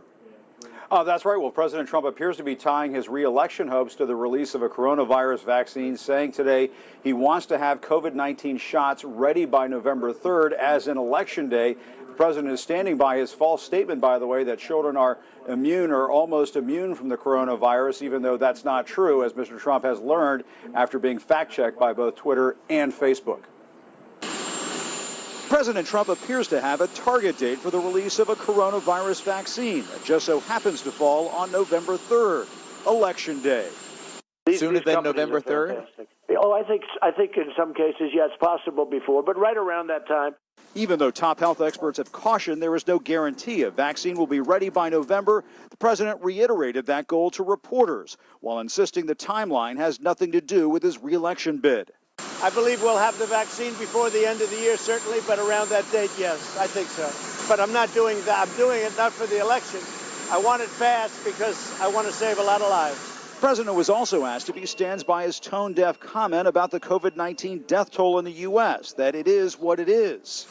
Nobody can do what I've done in terms of all of the things that we're doing to combat this horrible disease that never should have been sent to us. Mr. Trump is asking Americans to trust his leadership on the pandemic, despite his false claim that children are, quote, almost immune from the virus. What evidence have you seen about children being immune from this virus? All you have to do is read the newspapers or read the medical reports.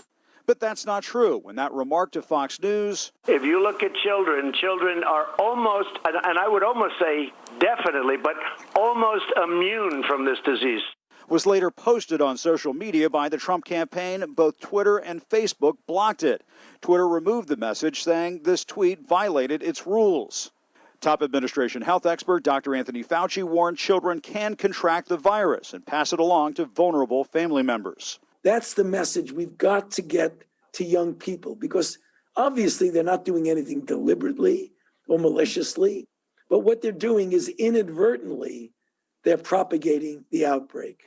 The president almost came in close contact with the virus as Ohio GOP Governor Mike DeWine tested positive for COVID-19 and had to suddenly sit out an event with Mr. Trump. We want to wish him the best. He'll be fine. I guess he's going for a secondary test. The president is shifting to campaign mode, attacking mail-in voting, tweeting, "How can voters be sending in ballots starting in some cases 1 month before the first presidential debate? Move the first debate up." Mr. Trump is attacking Joe Biden, accusing the former vice president of somehow hurting God. Take away your guns, destroy your Second Amendment, no religion, no anything, hurt the Bible, hurt God. He's against God. The Biden campaign jabbed back, noting the administration's violent clearing of Lafayette Park for the president's photo op last June.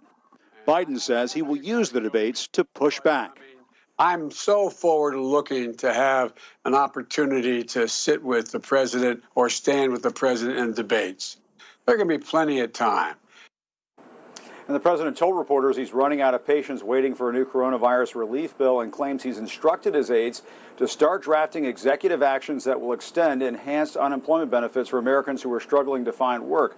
Now, we should point out the president just delivered a speech in Ohio in what was billed as an official White House event, but the president repeatedly attacked Joe Biden in that speech, saying at one point that the former vice president often says the wrong thing. That was after Mr. Trump mispronounced Thailand and said Thailand.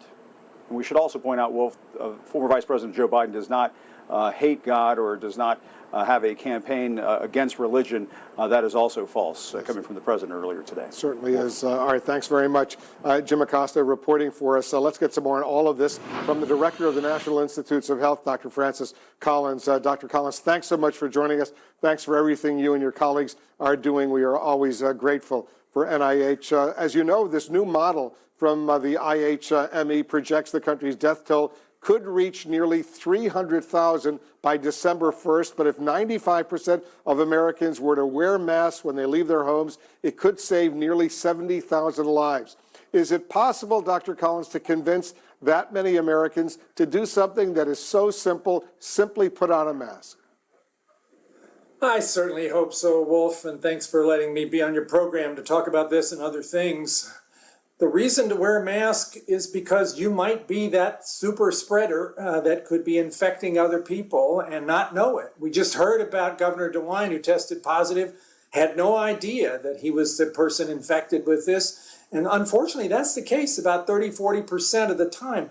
And so if we're really going to figure out a way to stop the transmission of this virus, we all have to take that responsibility. Even if we're feeling fine, even if we're 23 years old and feel like we're immortal, we're the link in the chain that needs not to be the weak one, as Dr. Fauci said. Yes. So yes, when you go outside of your home, put on that cloth mask and think about all the people you're saving. You will save a lot of lives. The president also said today he's optimistic that we all could have a successful vaccine around Election Day, November 3rd here in the United States. Do you think that's really, Dr. Collins, a realistic timeline? Well, I'm a scientist and not a politician, but I will tell you that all the scientists and the doctors, and I'm one of those too, are working around the clock to try to move these vaccines forward and find out if we've got something that's safe and effective. And there's not just one, there's several of them, 2 of them already in phase 3 trials, others about to get into that same space, each of those requiring 30,000 volunteers to help us. So part of it is, are we going to be able to enroll all those folks in order to learn whether the vaccine actually works? I don't have a crystal ball. I think it would be amazing if by the end of this year, we were able to say we have at least one of these that's safe and effective. And I'm cautiously optimistic about that. But trying to put a finer prediction on the timetable right now, I don't think any of us have enough information yet to know how that's going to shake out. Sooner would be better. We got to get out there as fast as we can with this vaccine and try to stop this disease before it gets into more people's lives. And the key is that the vaccine's got to be effective, but it's got to be safe to convince the American public and people all over the world to take it. The president suggested today that a vaccine, in his words, wouldn't hurt his chances of winning if it were to come out, let's say, around November 3rd, the presidential election. Does it worry you to hear the president or others politicize this really sensitive and critically important life-saving issue?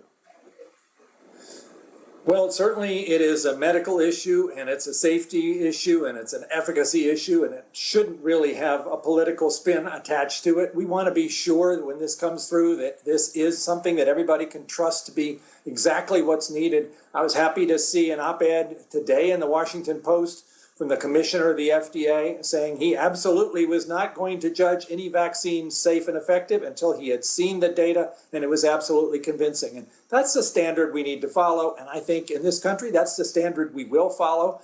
Sooner would be better, but it's not going to get tied to any other timetables other than making sure we've got something that works and it's safe. And that's so critical in convincing the public to go ahead and get the vaccine. The president also said a lot of good things are happening right now with therapeutics. Therapeutics are so important. It's not a vaccine, but it will presumably help people avoid serious complications and hopefully avoid death. The last time we spoke, that wasn't too long ago, you said new therapeutics are being developed, in your words, at a remarkably rapid pace. So how close are we, Dr. Collins, to some successful treatments right now? Weeks away, months away?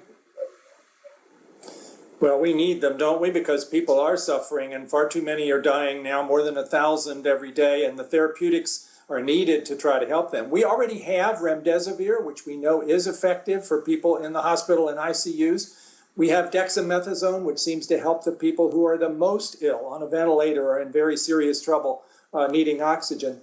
But we need other therapeutics as well. Just this week, we announced the launch of trials for both inpatients and outpatients for something called monoclonal antibodies. Now, that sounds like a lot of syllables, so what the heck is that? Well, we do know that your immune system is an amazing biotechnology factory, and it has the ability, when it encounters some invading virus, to make a protein that can basically go and knock it out. So I'm holding up here my favorite coronavirus pet rock here. And on the surface of this are these spike proteins, and that's what the immune system needs to recognize. A monoclonal antibody is derived from somebody who has survived COVID-19. This particular one we're starting with, one of the first patients in the U.S. in Washington State. And we purify that. This company, Lilly, does this, and then basically turns it into a biotechnology product. And if you give that to somebody where the virus is trying to get a hold, you can kind of think of those antibodies as chewing gum that sticks on top of those spikes and keeps the virus from being able to do its thing. We're pretty excited about this. A trial just getting started this week for inpatients and outpatients. Of all the things that we have as far as the next therapeutic, this is one of the most promising. This only comes about because of remarkable partnership between the government, between academic scientists and industry, all catalyzed by the urgency here to try to find answers to COVID-19. Yeah, that would be great if that happens indeed. Dr. Collins, we're going to continue these conversations down the road. Once again, we're grateful to you and everyone at NIH for what you're doing, because you're saving lives with that work. Appreciate it very much. It's a privilege to be able to do those things. Thank you, Wolf. Thank you. Just ahead is President Trump building false hopes right now for a quick coronavirus vaccine just in time for Election Day. And we'll tell you what we're learning about that devastating explosion in Beirut and why more than a dozen people were detained. We'll be right back. Sir, I'm a doctor. You're talking about a first-generation American from the streets of the Imperial Valley who rose to beat the odds. She worked nights and weekends till she earned herself a master's degree. She was running in a marathon when a man behind her collapsed from cardiac arrest, and using her experience saved this man's life. So why do I think there should be more people like Carmen Bravo in this world? Because that man was me.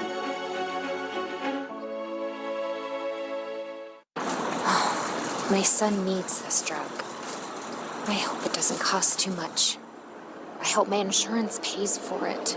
Can you tell me how much this will be? $67. Sorry. Wait, have you heard about GoodRx?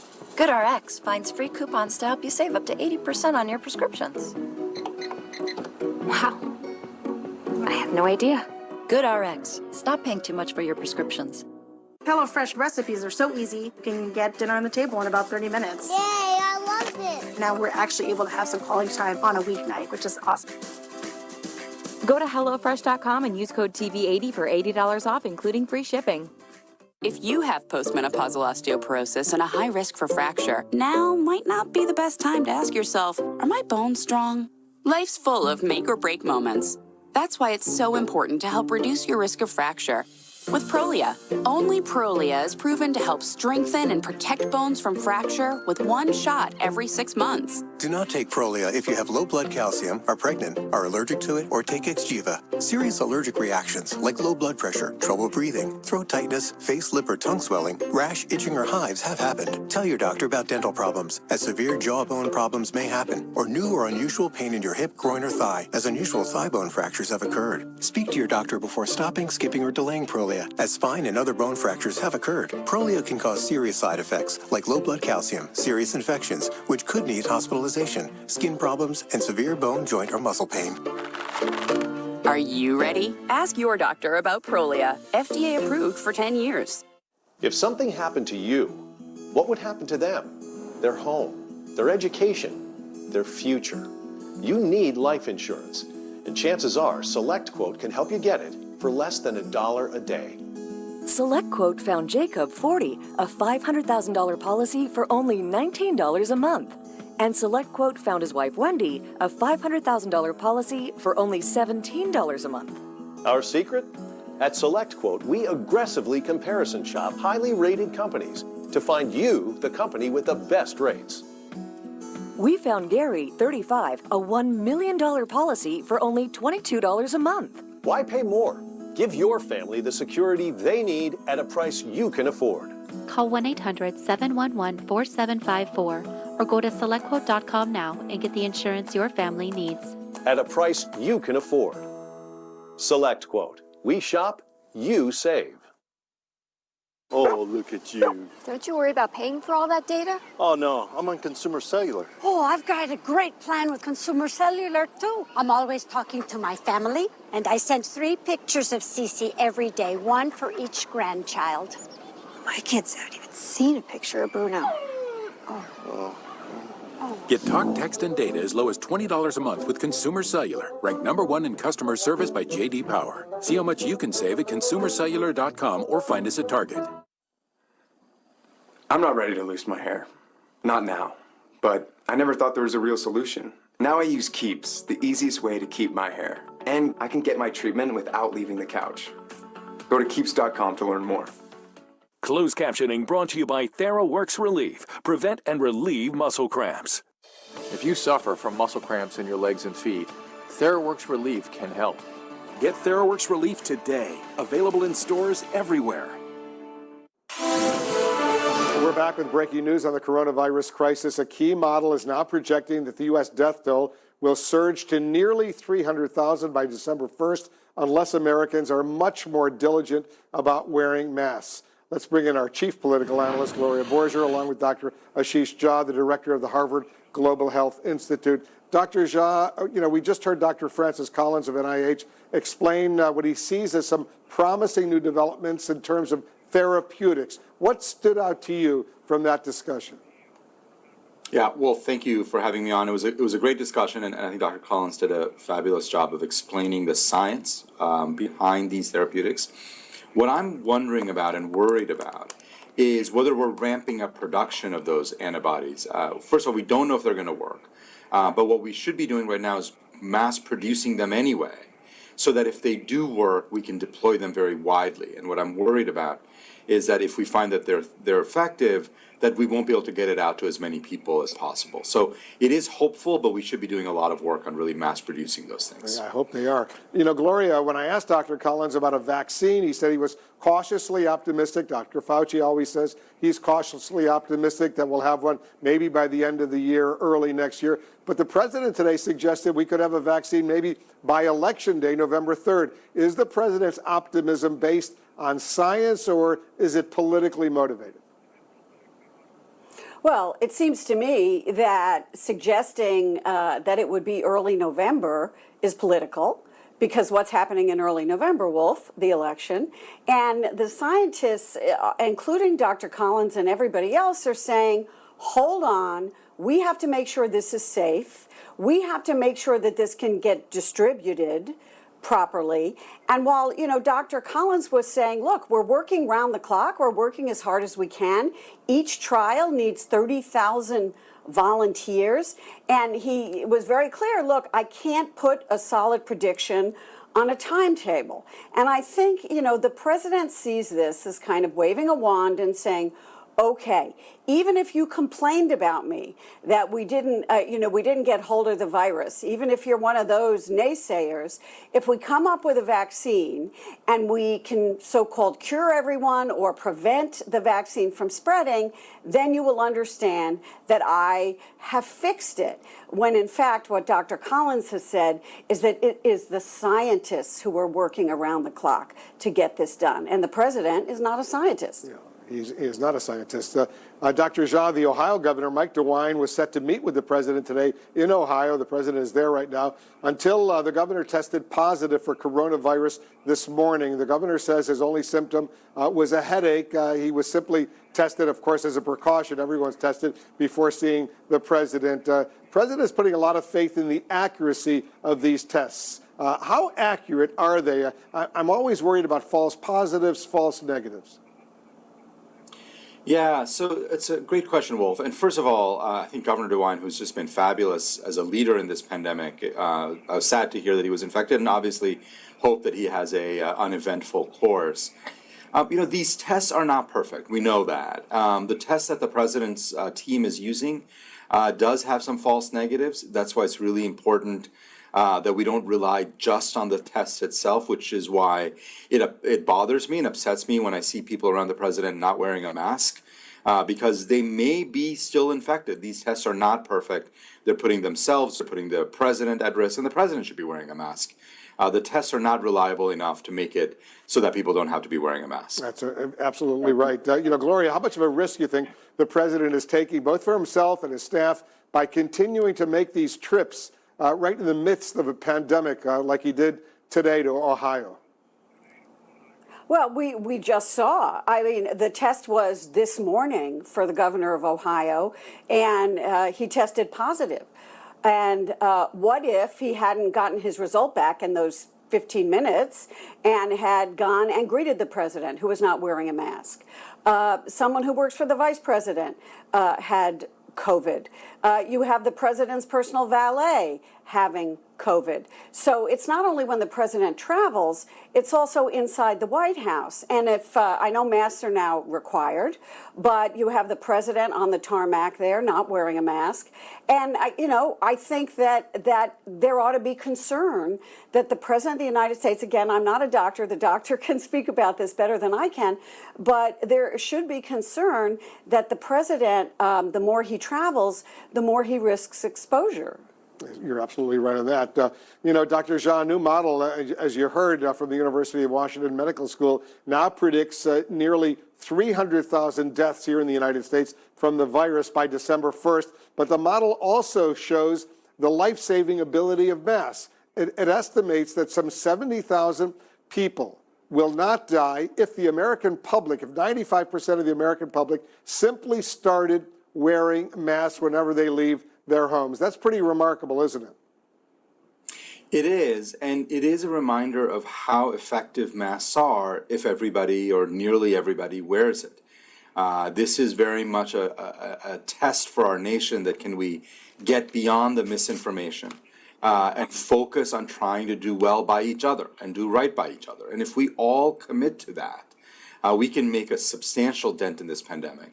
And it's been frustrating that too many political people have politicized this. Yeah, it's not that hard. Just put on a mask. You will save lives. Dr. Zha, as usual, thank you. Gloria, thanks to you as well. And to our viewers, stay with CNN to answer your questions on the pandemic and its toll on our mental health. Dr. Sanjay Gupta and Anderson Cooper, they will host a new global town hall later tonight. Among their special guests, the Olympic gold medalist Michael Phelps. Coronavirus, facts and fears later tonight, 8 p.m. Eastern, only here on CNN.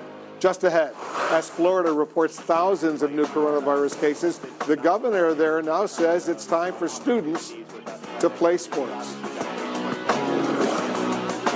Getting back to business relies on giving customers the confidence to walk back through your doors. It's no wonder so many are putting their trust in ServPro, #1 choice for cleanup and restoration. With ServPro, our expert cleaning helps reduce the spread of viral pathogens. This goes way beyond janitorial cleaning, adhering to CDC standards and using proprietary EPA-approved disinfectants. Put the certified ServPro Clean Shield in your window and tell customers you're committed to a higher standard of clean. For a free quote, visit servpro.com. Fact. Emily hasn't bought groceries in weeks. So how is she creating this masterpiece? Her freezer is stocked with Daily Harvest. That's how. Chef-crafted food, organic ingredients, delivered to your door, ready in minutes. See for yourself at dailyharvest.com. Go to dailyharvest.com and get started today.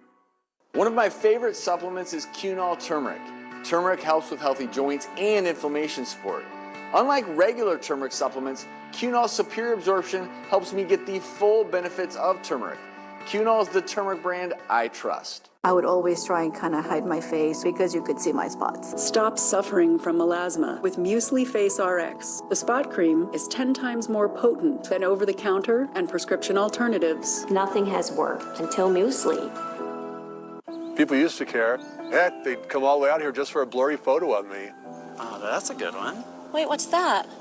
That's just a low battery warning. Right. Now it's all, check out my RV and let's go four-wheeling. Maybe there's a little part of me that wanted to be seen. Well, Progressive helps people save when they bundle their home with their outdoor vehicles, so they've got other things to do now, Bigfoot. Wait, what did you just call me? Bigfoot? My name is Daryl. Promotional products certainly say a lot in a language that's beyond words. Like thank you for all you do and welcome back 4imprint speaks their language. So explore thousands of promotional products at 4imprint.com. 4imprint, for certain. I had a husband who was my vision, but when he died, I knew I was in big trouble. At care.com, search for lots of local caregivers who can help with meals, housekeeping, personal care, and more. It costs less than you think, and it's easy to pay. Care.com. Express yourself. Find things you need and love. Express yourself. And use every day on Etsy. Express yourself. Shop Etsy for everyday finds.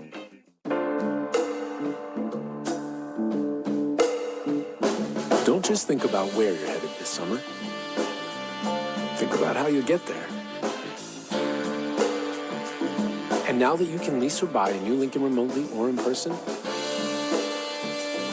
discovering that feeling has never been more effortless. Accept our summer invitation to get 0% APR on all 2020 Lincoln vehicles. Only at your Lincoln dealer. A new CNN Global Town Hall. Coronavirus and its toll on our mental health. Join Anderson Cooper and Dr. Sanjay Gupta with special guest, Olympic gold medalist Michael Phelps for Coronavirus, Facts and Fears. Live tonight at 8. It's time we remind the world that women over 50 still exist. Intimates for every age at Nix.com. Fact. Emily hasn't bought groceries in weeks. So how is she creating this masterpiece? Her freezer is stocked with Daily Harvest. That's how. Chef-crafted food, organic ingredients, delivered to your door, ready in minutes. See for yourself at dailyharvest.com. Go to dailyharvest.com and get started today. As you get older, are you worried about staying sharp and alert? 4Brain from the Harvard-educated experts at Force Factor contains key ingredients to help boost memory, learning, clarity, focus, and more. Rush to Walmart and find 4Brain, our #1 brain booster in the vitamin aisle. United Shades of America with W. Kamau Bell, Sundays at 10, only on CNN. We're following the breaking news here in the Situation Room, including this very dramatic new model from the University of Washington's Medical School. And there you see the numbers by December 1st. If it continues along these lines and people aren't necessarily wearing masks as they should, almost 300,000 Americans will die. Right now, it's almost 160,000, almost double the number of Americans by December 1st. If 95% of the American public were to wear masks when they went outside, when they left their homes, almost 70,000 American lives would be saved by December 1st. Let's turn to the Midwest right now, in a city where the coronavirus positivity rate is dramatically on the rise. We're joined by the mayor of Kansas City, Missouri, Quinton Lucas. Mayor Lucas, I know you got a lot going on. Thanks so much for joining us. And as you certainly know, Dr. Deborah Birx of the Coronavirus Task Force has identified your city as a new area of concern, along with a bunch of other cities, including the Central Valley in California. How worried are you, Mayor, that Kansas City, Missouri could become one of the next hotspots for this deadly virus? Well, we certainly saw what happened in the Southwest recently and in Texas, where they thought they had a handle on it, and then you saw a lot of extra measures having to be taken. We're very concerned. We issued a mask order fairly early, consistent with much of the rest of the country, but at the same time, we recognize that we have got to do real work to stop the spread. So we have great concern. I talked to Dr. Birx a few weeks ago in connection with that issue, and we will continue to do all we can to make sure we don't see the explosion in cases like we've seen in other parts of America. I want to put that graphic showing the other cities she mentioned up on the screen as well. Not just Kansas City, but you see Washington, D.C., Baltimore, Boston, Detroit, Chicago, Kansas City, Atlanta, Omaha, Portland, and the Central Valley out in California. This is really disturbing. She did suggest, she laid out some strict recommendations, Mayor, for you and the other mayors for that matter as well, including closing bars, limiting restaurant capacity to 25%. 25%. I understand bars in Kansas City are currently still open and operating at 50% capacity. Why not take her advice on this important issue? So we evaluated that today. We'll probably have more to announce in connection with further capacity reductions, bar closings, et cetera. But, one of our greatest challenges, and throughout the country, has been these backyard parties where you have 50 people, in some cases 100, often unmasked, close to each other, often younger, who have been part of spreading, particularly among asymptomatic carriers. We're trying to find some way to make clear to people, don't do that, right? We can't just close the bars and have them all go to a house party that's causing some of the same concerns. So that's another part of how we're trying to respond. Unfortunately, it's a lot harder to enforce mask rules, distancing rules, et cetera, at somebody's house rather than at a bar. Well, what are the options available to you to deal with that? Because clearly these huge house parties that we've been seeing are potentially super spreaders.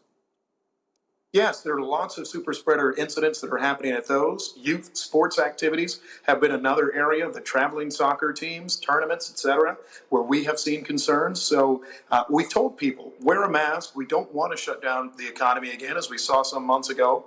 But at the same time, we will make sure we don't get to a position where we're having a rapid increase in cases and a rapid increase in deaths. We saw the experience from the Northeast earlier this year.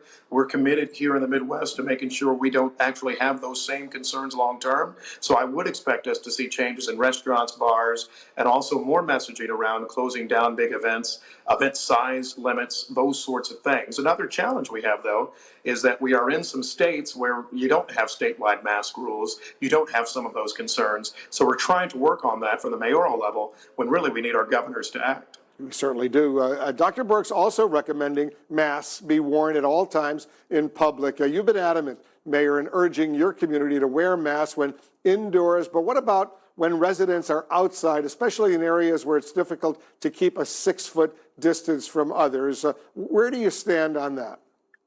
That very clearly is the next step that we do need to pass and enforce. Our mask requirements have worked. We've seen compliance increase dramatically over the last several weeks, but at the same time, the outdoors, it is the summer. Lots of people really take advantage of the fact that there is no mask requirement at outdoor events, and I think we are seeing spread, particularly in those close environments. The patios of bars, for example, are an area that we see concern. So we are looking to expand our mask rules, our mask requirements, but again, we need to make sure we're also not getting spread from outstate areas. I know over in the Northeast, they have the chance to quarantine travelers from different states. Our challenge is sometimes our travelers are coming from one county over. So those of us in larger cities like Kansas City or St. Louis have the chance to have all the greatest rules in the world. But if you have 500,000 people coming in each day for work or anything of that sort, you're going to have some ongoing problems. Yeah, that's why I think all the experts have suggested you need some national guidelines right now. You need a national plan,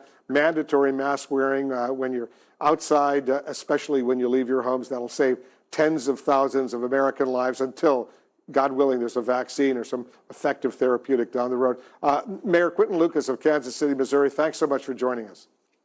Thank you. And good luck. Just ahead, Lebanese authorities are now searching for answers to the deadly blast that displaced hundreds of thousands of people from their homes. We're going live to Beirut. We'll be right back. This year, the Alzheimer's Association Walk to End Alzheimer's is everywhere. On every sidewalk, track, and trail across this country. All of us are raising funds for one goal: a world without Alzheimer's and all other dementia. Because this disease isn't waiting, neither are you. Take the first step on your walk right now. Go to alz.org/walk. At Leaf Filter, we're on a never-ending journey to end gutter cleaning forever. Whoa! Way too dangerous, Bill. Say goodbye to that ladder. Way too clogged, Melissa. Those black gutters are causing serious damage to your home. Look at these cracks in your foundation. Leaf Filter, the nation's #1 rated gutter protection system, will keep you safe and protect your home. Leaf Filter's stainless micromesh screen fits over your existing gutters and is guaranteed to filter out everything except for water. No more leaves or debris in your gutters for the life of your home. Schedule your free gutter inspection and estimate, just like Paul. With Leaf Filter's lifetime warranty, we guarantee you'll never have to clean those nasty gutters again. Everybody okay with that? I sure am. Call 833 Filter or go to getleaffilter.com for your free gutter inspection and estimate. Act now and save 15% off your purchase. I'm Leah, and that's me. Long before I had moderate to severe rheumatoid arthritis, I've always been the ringleader, had a zest for life. Flash forward, then RA kept me from the important things. And what my doctor said surprised me. She said my joint pain could mean permanent joint damage. And Enbrel helps relieve joint pain and helps stop that joint damage. Ask about Enbrel so you can get back to being your true self. Enbrel may lower your ability to fight infections. Serious, sometimes fatal events, including infections, tuberculosis, lymphoma, other cancers, nervous system and blood disorders, and allergic reactions have occurred. Tell your doctor if you've been someplace where fungal infections are common, or if you're prone to infections, have cuts or sores, have had hepatitis B, have been treated for heart failure, or if you have persistent fever, bruising, bleeding, or paleness. Don't start Enbrel if you have an infection like the flu.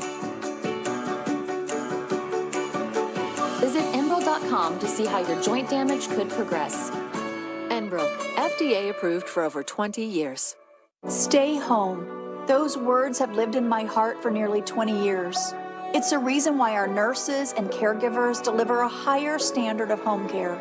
Because if there's one thing we know, it's how much it helps to stay home. Excuse me, ladies. You're Martin Sheen. I am. Who's Martin Sheen? A guy who's going to help save your family hundreds of dollars on prescriptions with Single Care. Gotta go. Silver Fox. Mom, what? Oh, my. Beat the price again. Excuse me, sir. Single Care, this gentleman, please. Ever since he learned about Single Care, he's been like Robin Hooding it. Excuse me, folks.